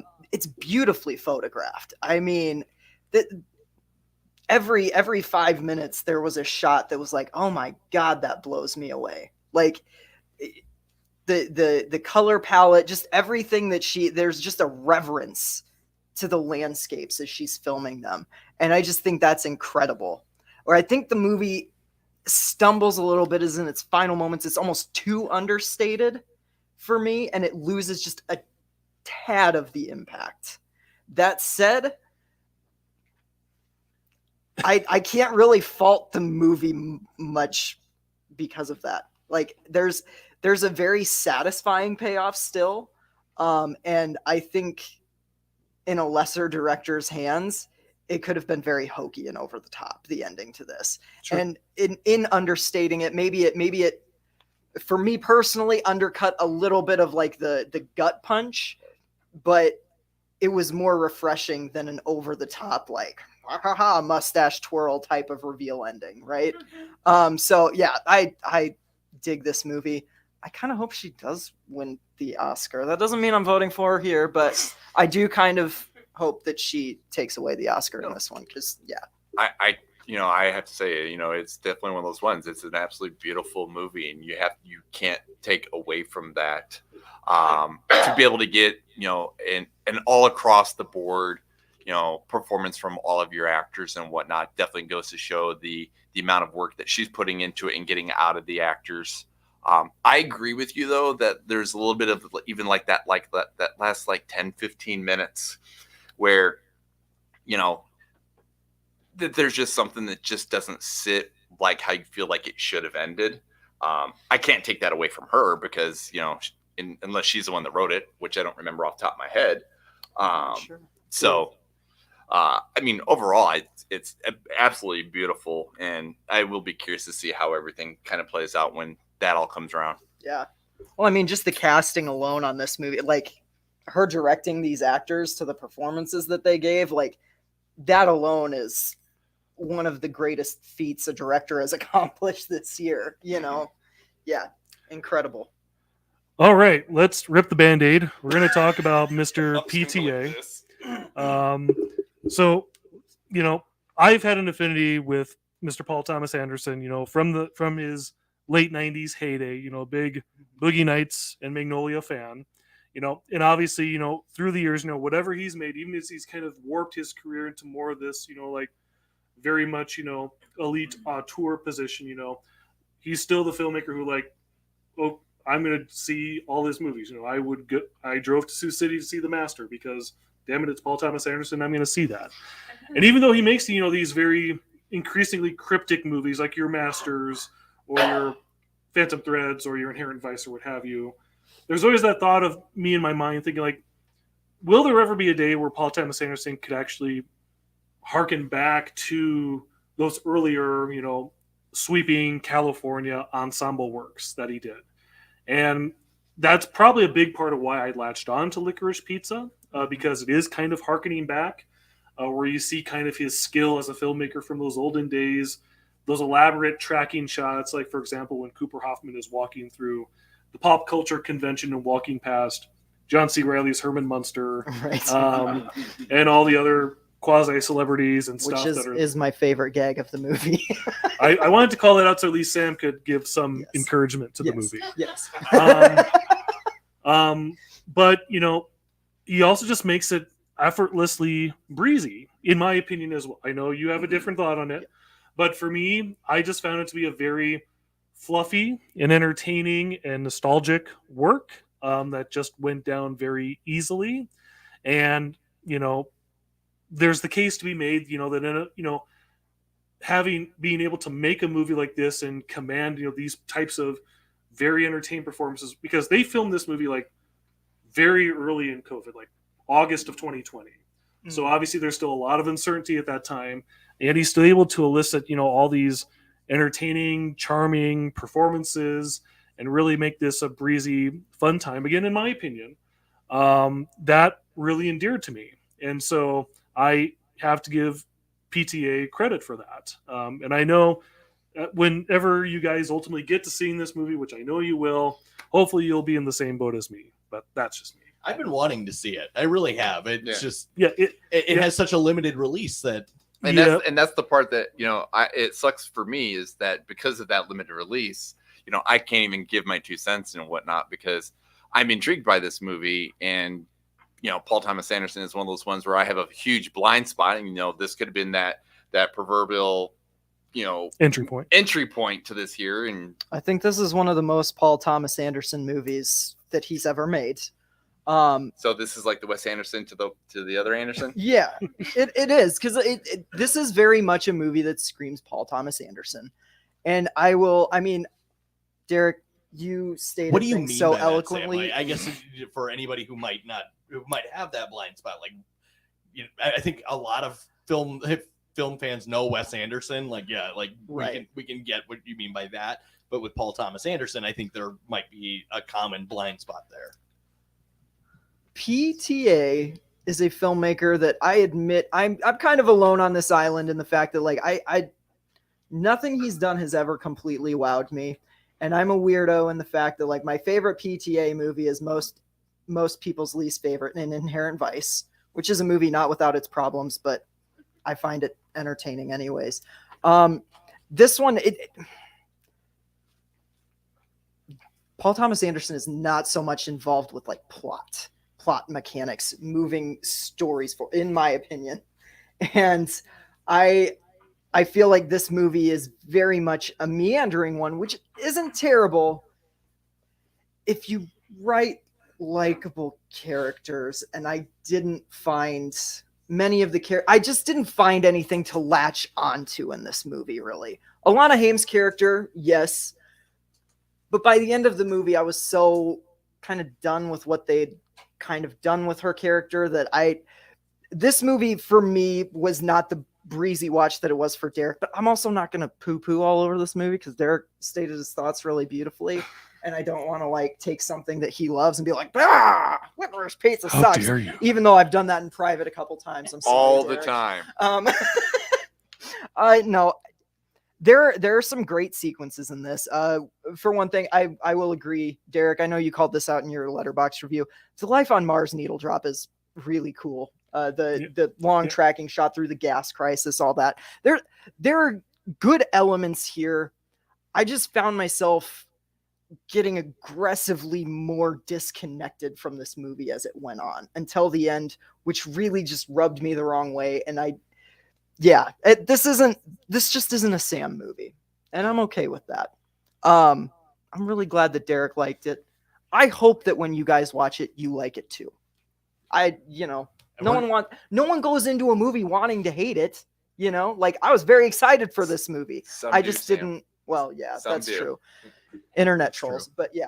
All right, I think we got one more nomination. We got to talk about Denis Villeneuve and Dune. Denis Villeneuve. Yeah. One of these days he'll get it right. Don't care. I'm not gonna lie. I've been waiting for that correction. I want Corey on my side. Am I okay here? You're fine. Thanks, Corey. That's all I wanted in life. So, Dune. Yeah. He just pronounced it, but you're fine. You're fine. All right. If I, you know what, Dune rules. That's where I'm gonna go with. All right. And I'm sorry, if I'm not mistaken, neither of you guys have seen David Lynch's Dune. Is that correct? No, I Correct. have not, and I don't really intend to. Okay. I want to do it out of sheer curiosity. Here's the argument I want to make for why not only am I enthusiastic about him being nominated for a Schmuckie, but also why he should have been nominated for an Oscar this past Tuesday. If you have seen I David agree with Lynch's that. 1984 Dune, you will find that movie is an incomprehensible mess. A movie that tries to condense this epic novel into 2 hours and 17 minutes by just unleashing a incomprehensible stream of expositional gobbledygook, trying to set up all these worlds. Also, kind of to some extent, creating a little bit of a grotesquely visual world. I mean, I don't want to knock upon what David Lynch does, because David Lynch does what David Lynch does, but even he has disowned that movie. And that's why when they announced that Denis Villeneuve was going to make another version of Dune, that immediately stoked my curiosity, because if he could pull off what David Lynch could not, and make this work, the potential for critical praise and commercial success is tremendous. Can you talk a little bit about his prior work? Because obviously I don't know it. Yeah, Denis Villeneuve hails from Canada. His American debut was in Prisoners with Hugh Jackman and Jake Gyllenhaal, which is an incredible movie. I think that might have actually said that was my favorite movie of 2013, and I know it's bizarre to call that somebody's favorite movie of the year, considering what it is, but that is an absolute banger. It is. Here's the thing. Problems with Dune aside, I genuinely don't think that Denis Villeneuve has made a bad movie. And I consider Dune a good movie. I wasn't as wowed with it as most people were. I think part of that problem, though, goes into this is one of those Warner Brothers dual release movies. You're watching it at home on HBO Max. Did you actually go see? Yeah, I went to the theater. So did I. I saw the big screen. And this is one of those movies where I think visually, with what he put together and whatnot, just that alone is worth the wow factor of why he is deserving to be on this list. Oh, I agree. Here's the thing. I find Dune very emotionally not engaging. That being said, the art direction, the sound is like literally everything aside from that is incredible in typical Denis Villeneuve fashion. I'm going to say that this, like, comparing it to his last movie, Blade Runner 2049, Blade Runner 2049 had a heart to it. It had an emotional through line that I felt throughout that movie. I just didn't feel that with Dune. And I've seen this twice. I watched it in the theater for the first time because it's a movie that you should probably see on the big screen. I wish I would have. I know I said differently when I walked out of it, but that was because I was being a salty piece of crap. But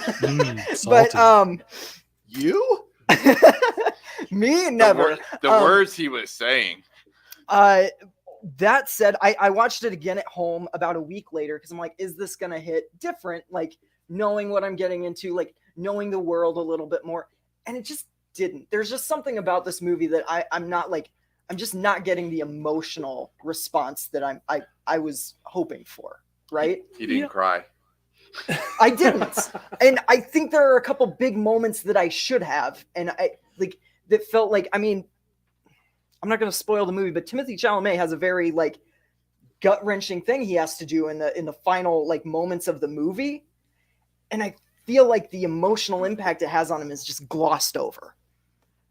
That said, I'm looking forward to part 2. I'm potentially several more parts. Yeah, potentially. Look, this is half a story.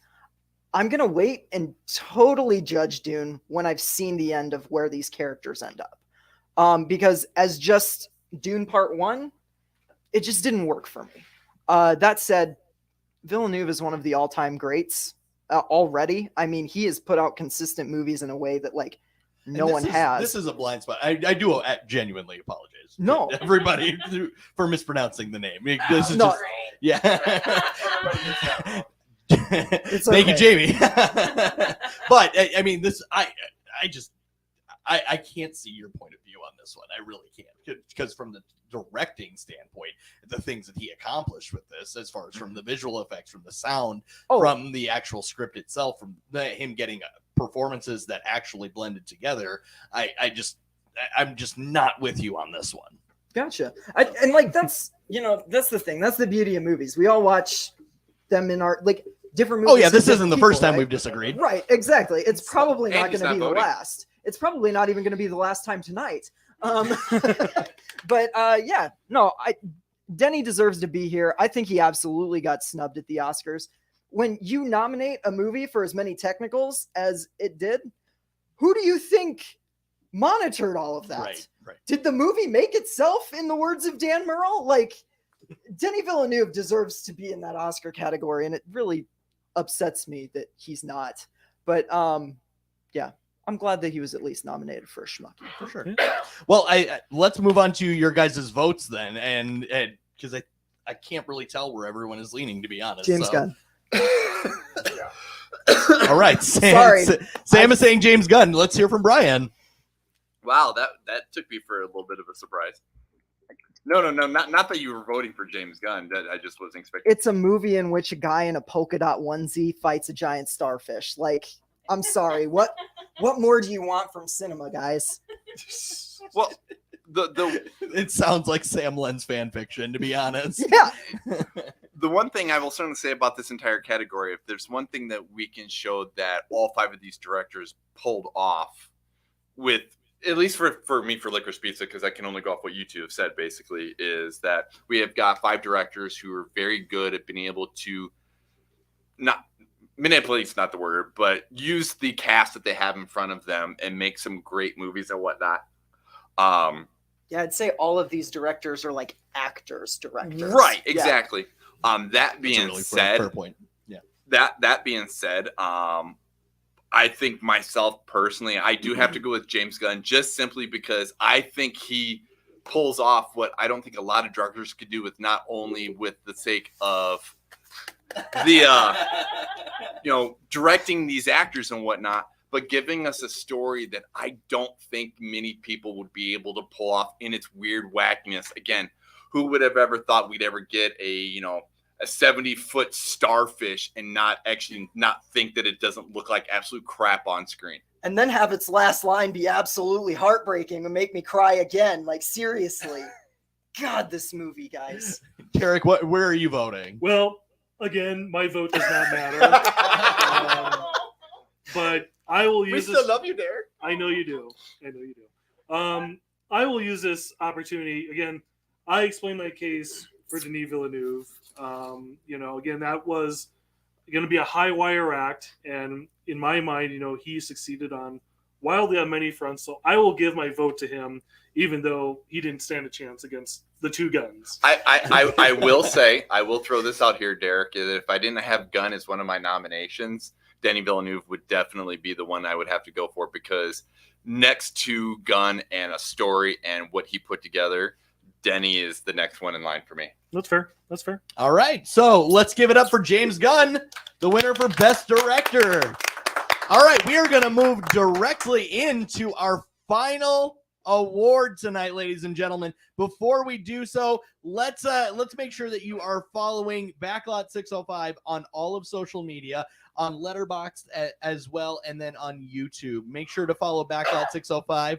We are going to be doing more of these live shows here in the coming year. If you want to come, make sure to pay attention to our social media so that you can be a part of our audience, or make sure you're watching from home. And again, Jamie, where can everybody find you on social media?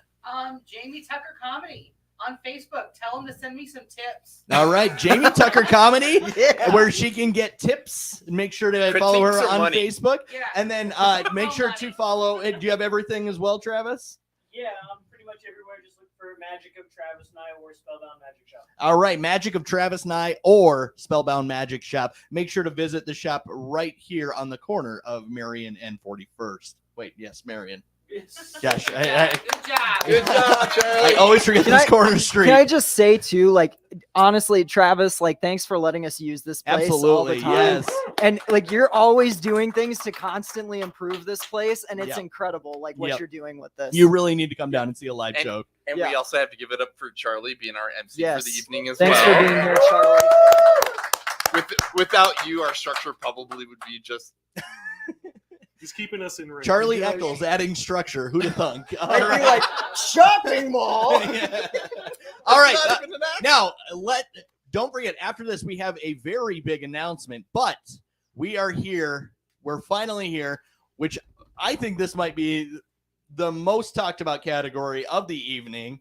We have got Movie of the Year, Schmuckies Movie of the Year. And our nominations, Dune, Bo Burnham's Inside, Last Night in Soho, Licorice Pizza, and Pig. I'm going to kick it off. Whoever wants to start, I think whichever movie you guys want to start with, I think this is going to be kind of a crapshoot here, guys. Yeah, you told me. I don't know. I don't even know what I'm going to vote for, to be honest with you, Charlie.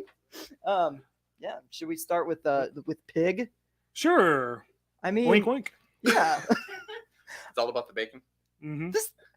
Can we just talk about like what a surprise Pig was when we watched it? Like, I had heard like, oh, it's not the like John Wick action movie that the premise seems like it is or whatever.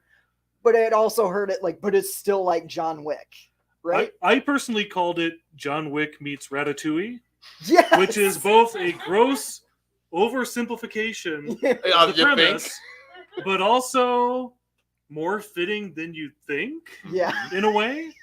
And I think that's a big part of the appeal. We talked a lot about Nicolas Cage already, but it's just the way of like, as you're watching this movie, it's like, where is this movie going? Mm-hmm. And where are we heading to? I mean, when we're heading into, the underground Seattle food. Seattle scene, restaurants. Yeah. And it's like, what the heck is going on here? But there is a rich human drama in here, where we get into the nerves, we get to figure out, and infer, how Nicolas Cage got to be in the position where he is, and leading to ultimately kind of like this weird little finale set piece that you wouldn't think would be as effective as it is, but it is ultimately, to reuse the word I've used in several instances here tonight, a very surprisingly devastating ending in what, Cage and Cage's character is able to pull off in that moment. It was kind of a great way. This is like one of the very first big, like, notable indie movies of the year, and certainly got a lot of attention. And in the time since then, the director of this, Michael Sarnowski, he got recruited to do the next Quiet Place movie, which I'm very curious to see what he's going to do in that vein, because I think what he shows here has a lot of promise, and I can't wait to see where he goes next. And I'd also like to point out a very almost unrecognizable Alex Wolff. Like, it took a little bit before I realized. I'm like, why does he look familiar? Holy, okay, that's and in a role I would not expect from him and whatnot. I agree. You boil down the simplest version of the premise of this, and you're like, this movie should not work. But it honestly does. It totally does. Like, I missed it when it was in town, and I immediately was like, it was completely on a blind buy, and I'm like, I finally going to have to sit down and watch this movie so we can talk about this. And I wish I would have got a chance to see this on the big screen. If you haven't seen it, it is on Hulu right now. So yeah, I think it totally pulls off everything they're trying to do. And, for all the cooking shows I've ever watched, I never realized that the cooking industry was such a seedy place, I guess. Yeah, they have fight clubs between chefs there. I know. I'm not going to Portland. Yeah.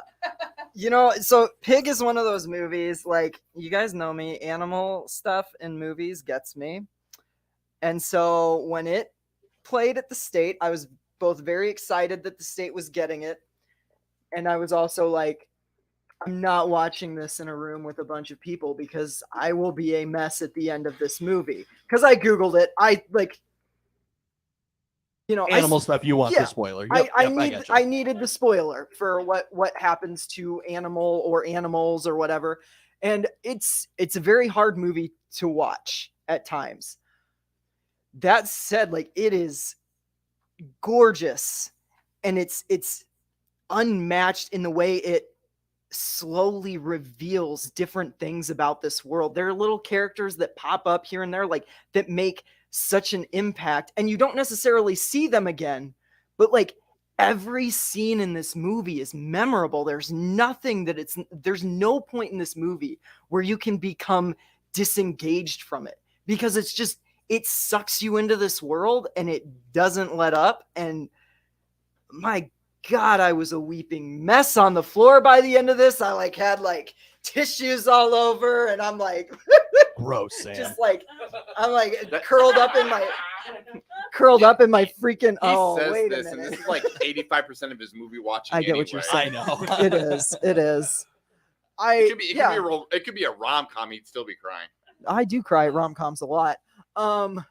Yeah. Feel your man, feelings, Sam. I We just love you for it. So how about licorice pizza? licorice. Let's do this again. Yeah. Yeah, one last time for licorice pizza. Once again, because I'll go first so that Derrick can end on his good note, because I really like Derrick. I'm not going to crap all over this. It's not going to go to this one. Yeah, But I can take it. Oh, I know.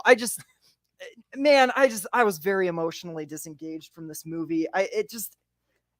It didn't work. I really wanted it to. I love hangout movies. I get what PTA is trying to do. Like, it's very clear that he's making a movie like in the vein of Boogie Nights, in the vein of his early stuff, but also kind of taking from like what Linklater had done and what Heckerling had done with like Dazed and Confused, Fast Times at Ridgemont High. And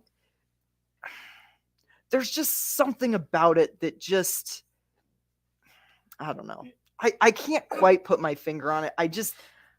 I didn't enjoy my experience with this, and I really do wish I did. And I'm looking forward to watching it again, because I don't know. Like, there are movies that I don't like the first time I see them, and I go back to them 6 months later and it clicks. You know what I mean? Yeah. I mean, like, I guess here's the case I can make to you, because I know a lot of your issues come mainly with like the core relationship of the movie. yeah. But in terms of thinking about it as like a hangout or vignettic movie, this movie just has, in my mind, a ton of great entertaining moments. I think of stuff like the scene where the great Skylar Gazando is brought over to the Haim family's house, where he pisses them all off when he reveals to this Jewish family that he's an atheist.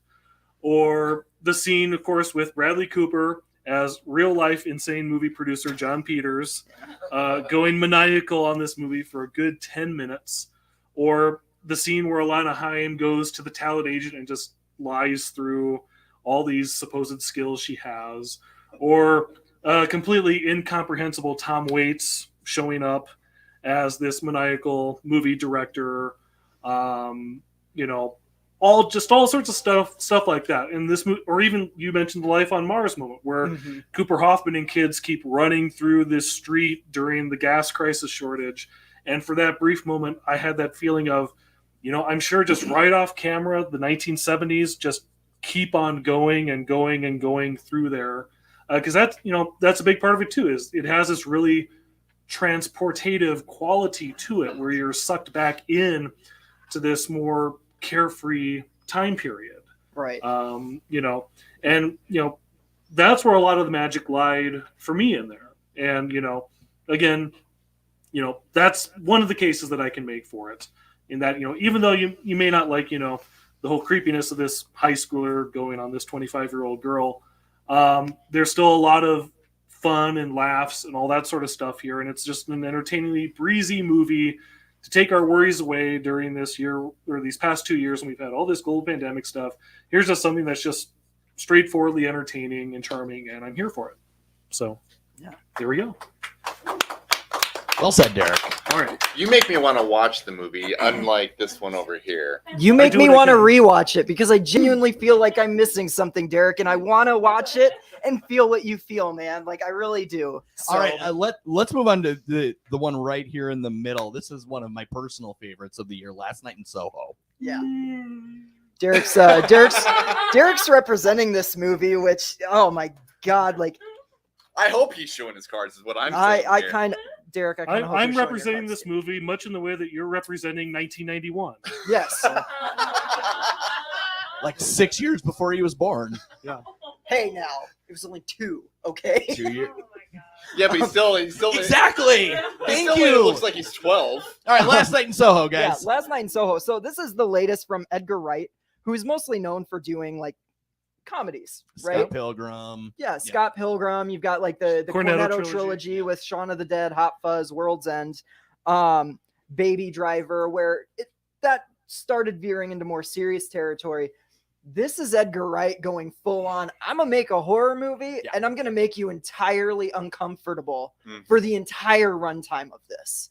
I love how this movie starts off with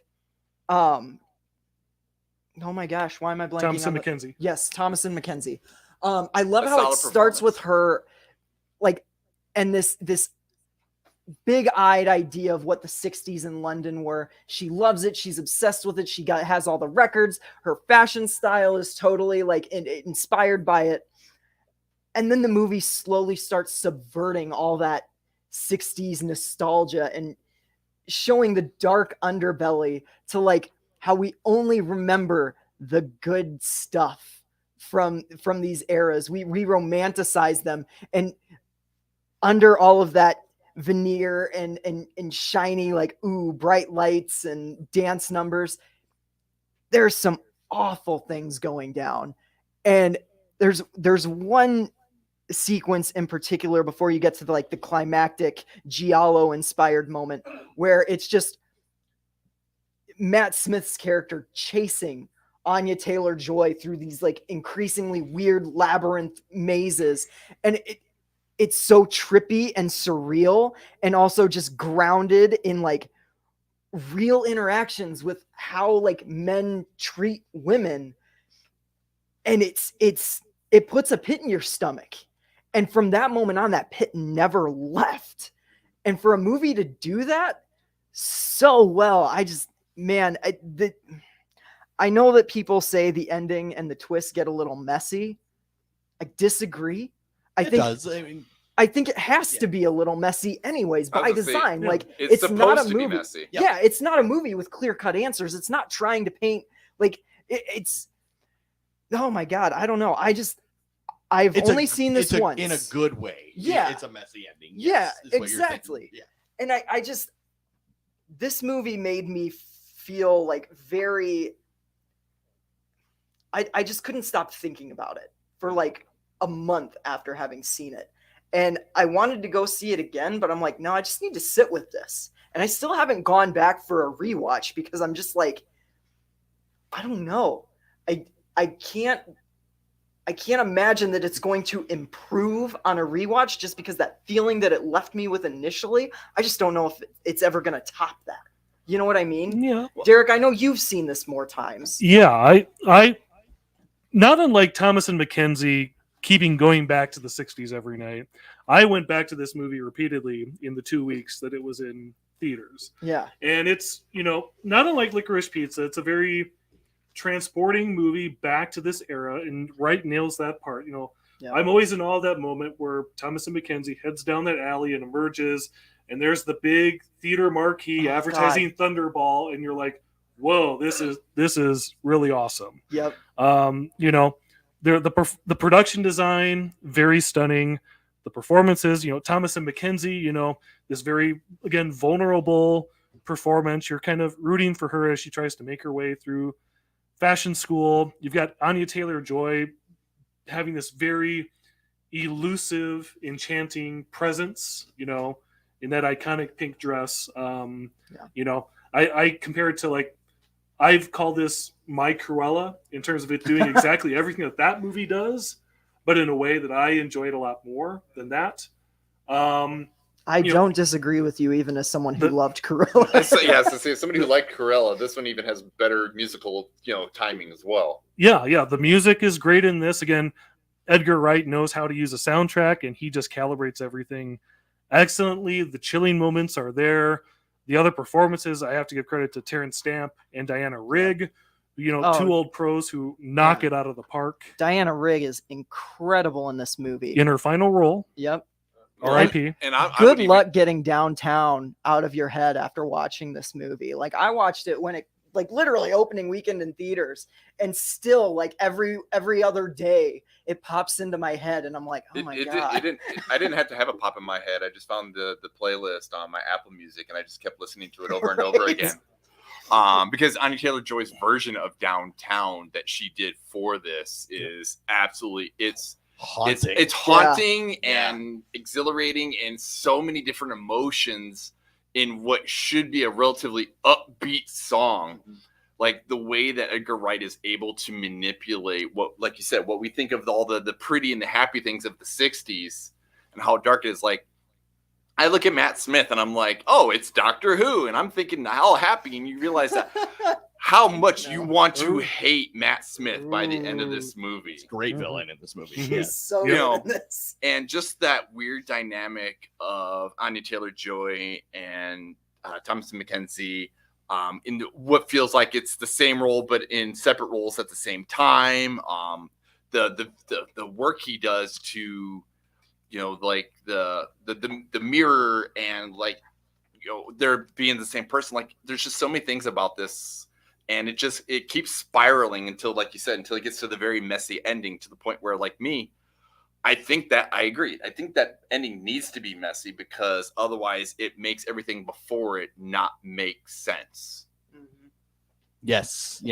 And cheap plug. This is when we were promoting everything for the Schmuckies. I went on to Fat Dude Digs Flicks to talk about Last Night in Soho. It's a great episode, by the It way. was a really fun episode. But the next week, Shameless plug. Mr. Casey Kelderman, our producer for all of this, was on for our next movie. He was also on Fat Dude Digs Flicks to talk about Bo Burnham's Inside. And this is the one I've been waiting to hear you guys talk about. To quote Derrick's Letterboxd review, this is a great piece of content.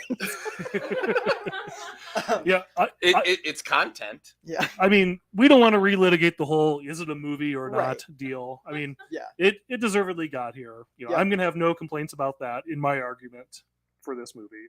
Yeah. So, I mean, I think, like, and Casey and Andy brought it up on the Let's Talk About episode. This is a movie that, like,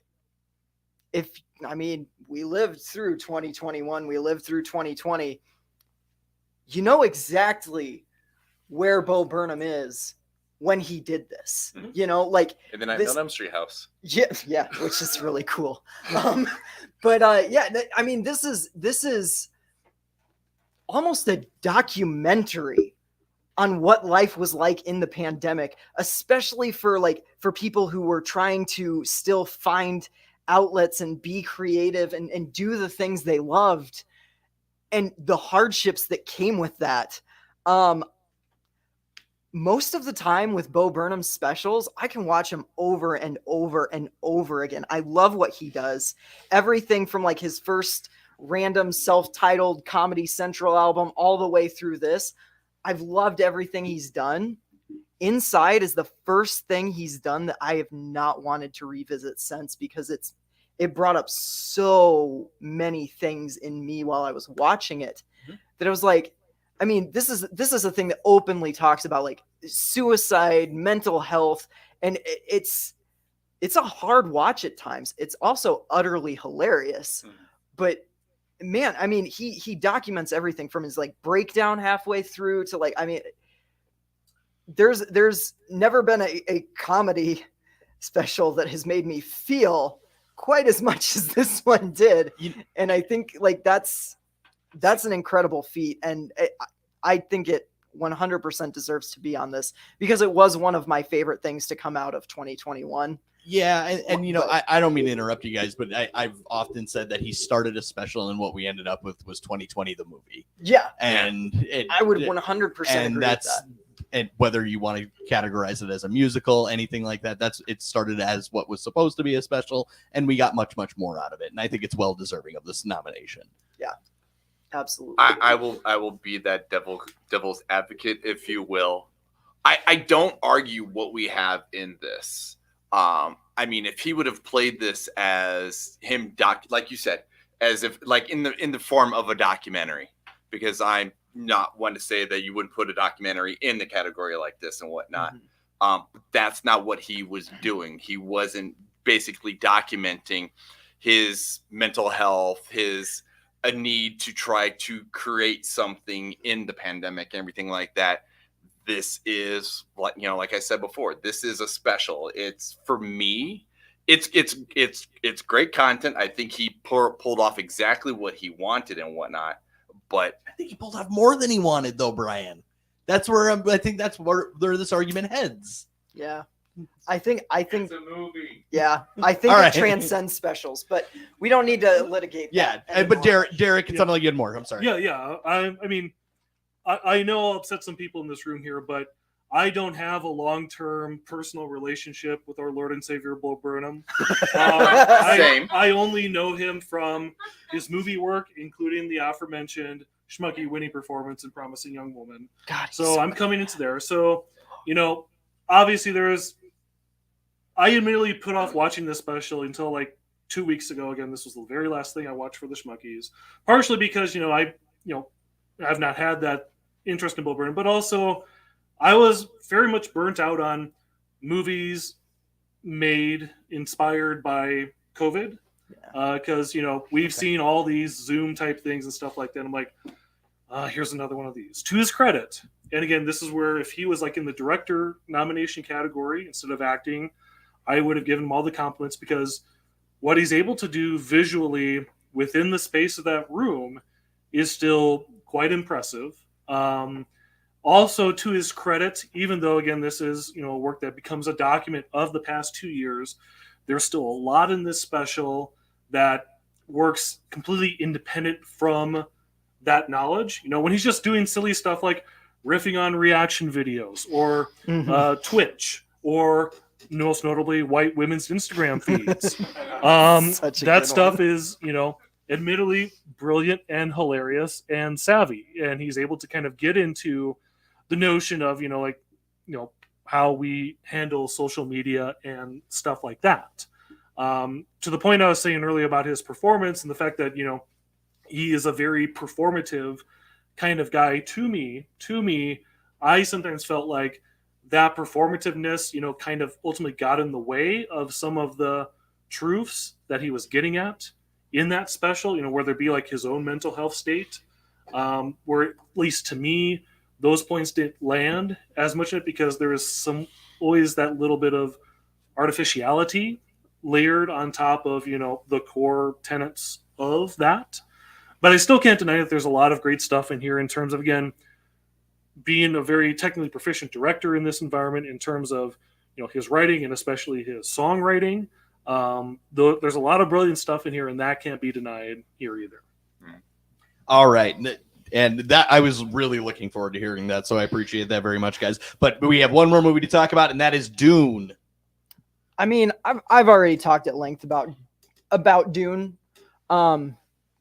Visually, audio, on a technical level, this thing is a friggin' masterpiece. Like, I will not deny that. I think what he does with condensing the story is good. Like, I never felt lost in this movie. And I do think that that's a tribute to how he took a very dense, considered unfilmable novel and made it easy to digest from someone who's not familiar with the property. That said, like I said, it's half a story for me. It didn't quite land, but I'm looking forward to part 2. And when part 2 comes out, maybe it'll be a best film at the Schmuckies again. So who knows? Maybe I'll like the whole story more. I don't know. Yeah, I mean, I thoroughly enjoyed Dune. I will say just from the get-go, because it is a very dense, and sometimes you're trying to understand what's going on. When you have a movie and a book that literally has its own appendix so that you can understand what the hell is going on, it's going to be a very difficult thing to try to produce. And I do think that he does a stand-up job with the amount of cast he has, with what he's got to try to pull off. Like you said, with all the technical stuff, in the right hands of anybody else, this potentially could have been another, people would have stopped talking about David Lynch's Dune if somebody else would have got hold of this and just butchered it even more. So it's good to see that we actually got a filmable version of this story. Heck yeah. All right, and their thoughts are from Derrick. Yeah, so obviously we talked a lot about what Denis did, but I guess want to kind of emphasize the entirety of the package here, because again, everything that Villeneuve had done technically before, Sicario, Arrival, 2049, it's kind of really culminated in this. Again, cinematography, production design, costume, the Hans Zimmer score, which is one of the major reasons why you'd want to see this in a theater in the first place. Mm-hmm. In terms of making this movie comprehensible, I think a big part of that is casting efficiently and utilizing, all these actors, to their strengths, using Oscar Isaac for the regality, you know, or Jason Momoa for like, hey, I'm Paul's buddy, hey, or Skarsgård and Dave Bautista for ominousness. Or, This movie could have used more Jason Momoa. You know, all these things kind of click together again to make this movie. You know, this movie was a breakout hit. You know, and it clicked with a lot of people. And I think a big part of that, again, you know, is this was going to be one of the big hurdles of the year. It's like, you know, can Villeneuve pull this off? And the answer, in my opinion, is unequivocally yes. Mm-hmm. So there we go. Perfect. All right, guys, let's hear your winners. I want you guys to go first because Yeah, I feel gonna, like have we started with Brian on this one? I don't think so. I'm any of gonna them be yet? the last person because I feel like I was the last person. He's probably by the time we get done with him, he probably wouldn't even have I a know vote. Derrick has had to been he hasn't gotten a final vote yet. So Let's start with Derrick then. All right. Oh boy, now I put in a hot spot. I've kind of shared my love for other movies here because I gave to Denis, I gave to Alana Haim. That'll be my token licorice pizza item.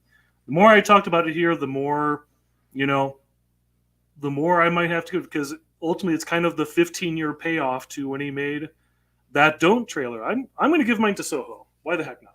There we go. Last Night in Soho from Derrick. All right, Brian. Yeah, and I honestly I'd say as somebody who's been a fan of the movies, like you said, for the last 15 years and whatnot, is Edgar Wright swinging for the fences and saying, you know what, you guys know me for comedy. I tried to make Ant-Man, that didn't work. But look what I'm gonna do, and holy crap! And absolutely, I have to give it to Edgar Wright for Last Night in Soho. All right, and out of curiosity, let me hear from Sam. Because we knew you weren't. Vote with your heart. You know what? I mean, this is crazy. I didn't think you guys were gonna vote Soho, but that was gonna be mine, hands down. Like out of the 5 movies, that absolutely was my favorite. Followed very closely by Pig. But yeah, Last Night in Soho is This the best movie of the year according you to can give it Backlot to Soho 605. just for Anya Taylor-Joy's Downtown. Yeah, exactly. All right, well, let's give it up for our winner for best film, Last Night in Soho. I'm very surprised by that one as well. All right. Well, thank you for joining us here, ladies and gentlemen. Before we announce it, then we got to give it up. We did have one sponsor here tonight, Noah Vanderhoff. Yes. Yeah, Noah Vanderhoff, who was a big sponsor for this. So let's make sure that we give a good round of applause for Noah. All right. We'll talk about this later. All right. I don't. I don't. Wow, this is going to be really fun. Oh, good times. All right. I'm lost too, Charlie. Yeah, before you guys go, thank you for joining us. But one last announcement. If you enjoyed our live show on May 14th, we are going to be over at Average Joe's Gaming for Tag Team Turmoil, which is going to be the MCU countdown, where we will have tag teams put together, and I've been told that I am going to be competing in this, and I am extremely excited to be in. What can I say? One thing? Sure. Let's give it up one more time for Dennis Villeneuve. Charlie, you did a great job tonight. Thank you again for doing this. Who's that guy on the mic? Oh, Yeah. This is Casey Kelderman, founder of Backlot 605, producer of this show tonight, but taking the mic. I don't know what's going on. I'm sorry, I don't mean to do this. I don't like to interrupt you. You're really good at this, besides pronouncing names. But since we are talking about a show that both of us are going to be on, you just announced you're a team. Yes. You're one A person. team of one person, right? Well, yeah. Okay. However that works. But I would like to announce the other team that we will have participating.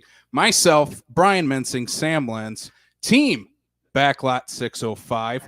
That's 3. Freebird rule. Freebird rule is going on. We're gonna crush you, Eccles. The thing is, this is a tag team match.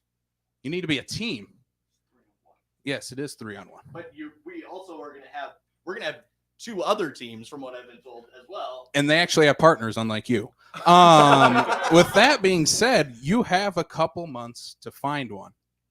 You don't have a podcast. so that's not going to help. Sorry. Sympathy on that. I mean, wrestlers, they know wrestling. Probably not too much about MCU movies. So I guess you have a couple months to find a best friend. So good luck with that. I'll see you in a couple months, Charlie.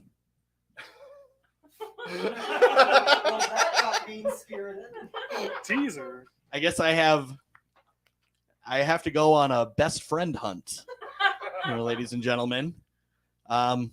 So For only 19 cents a day. for only 19 cents a day, I'm going to be look for the next little while. I guess I got to be out there looking for a new best friend, if you will.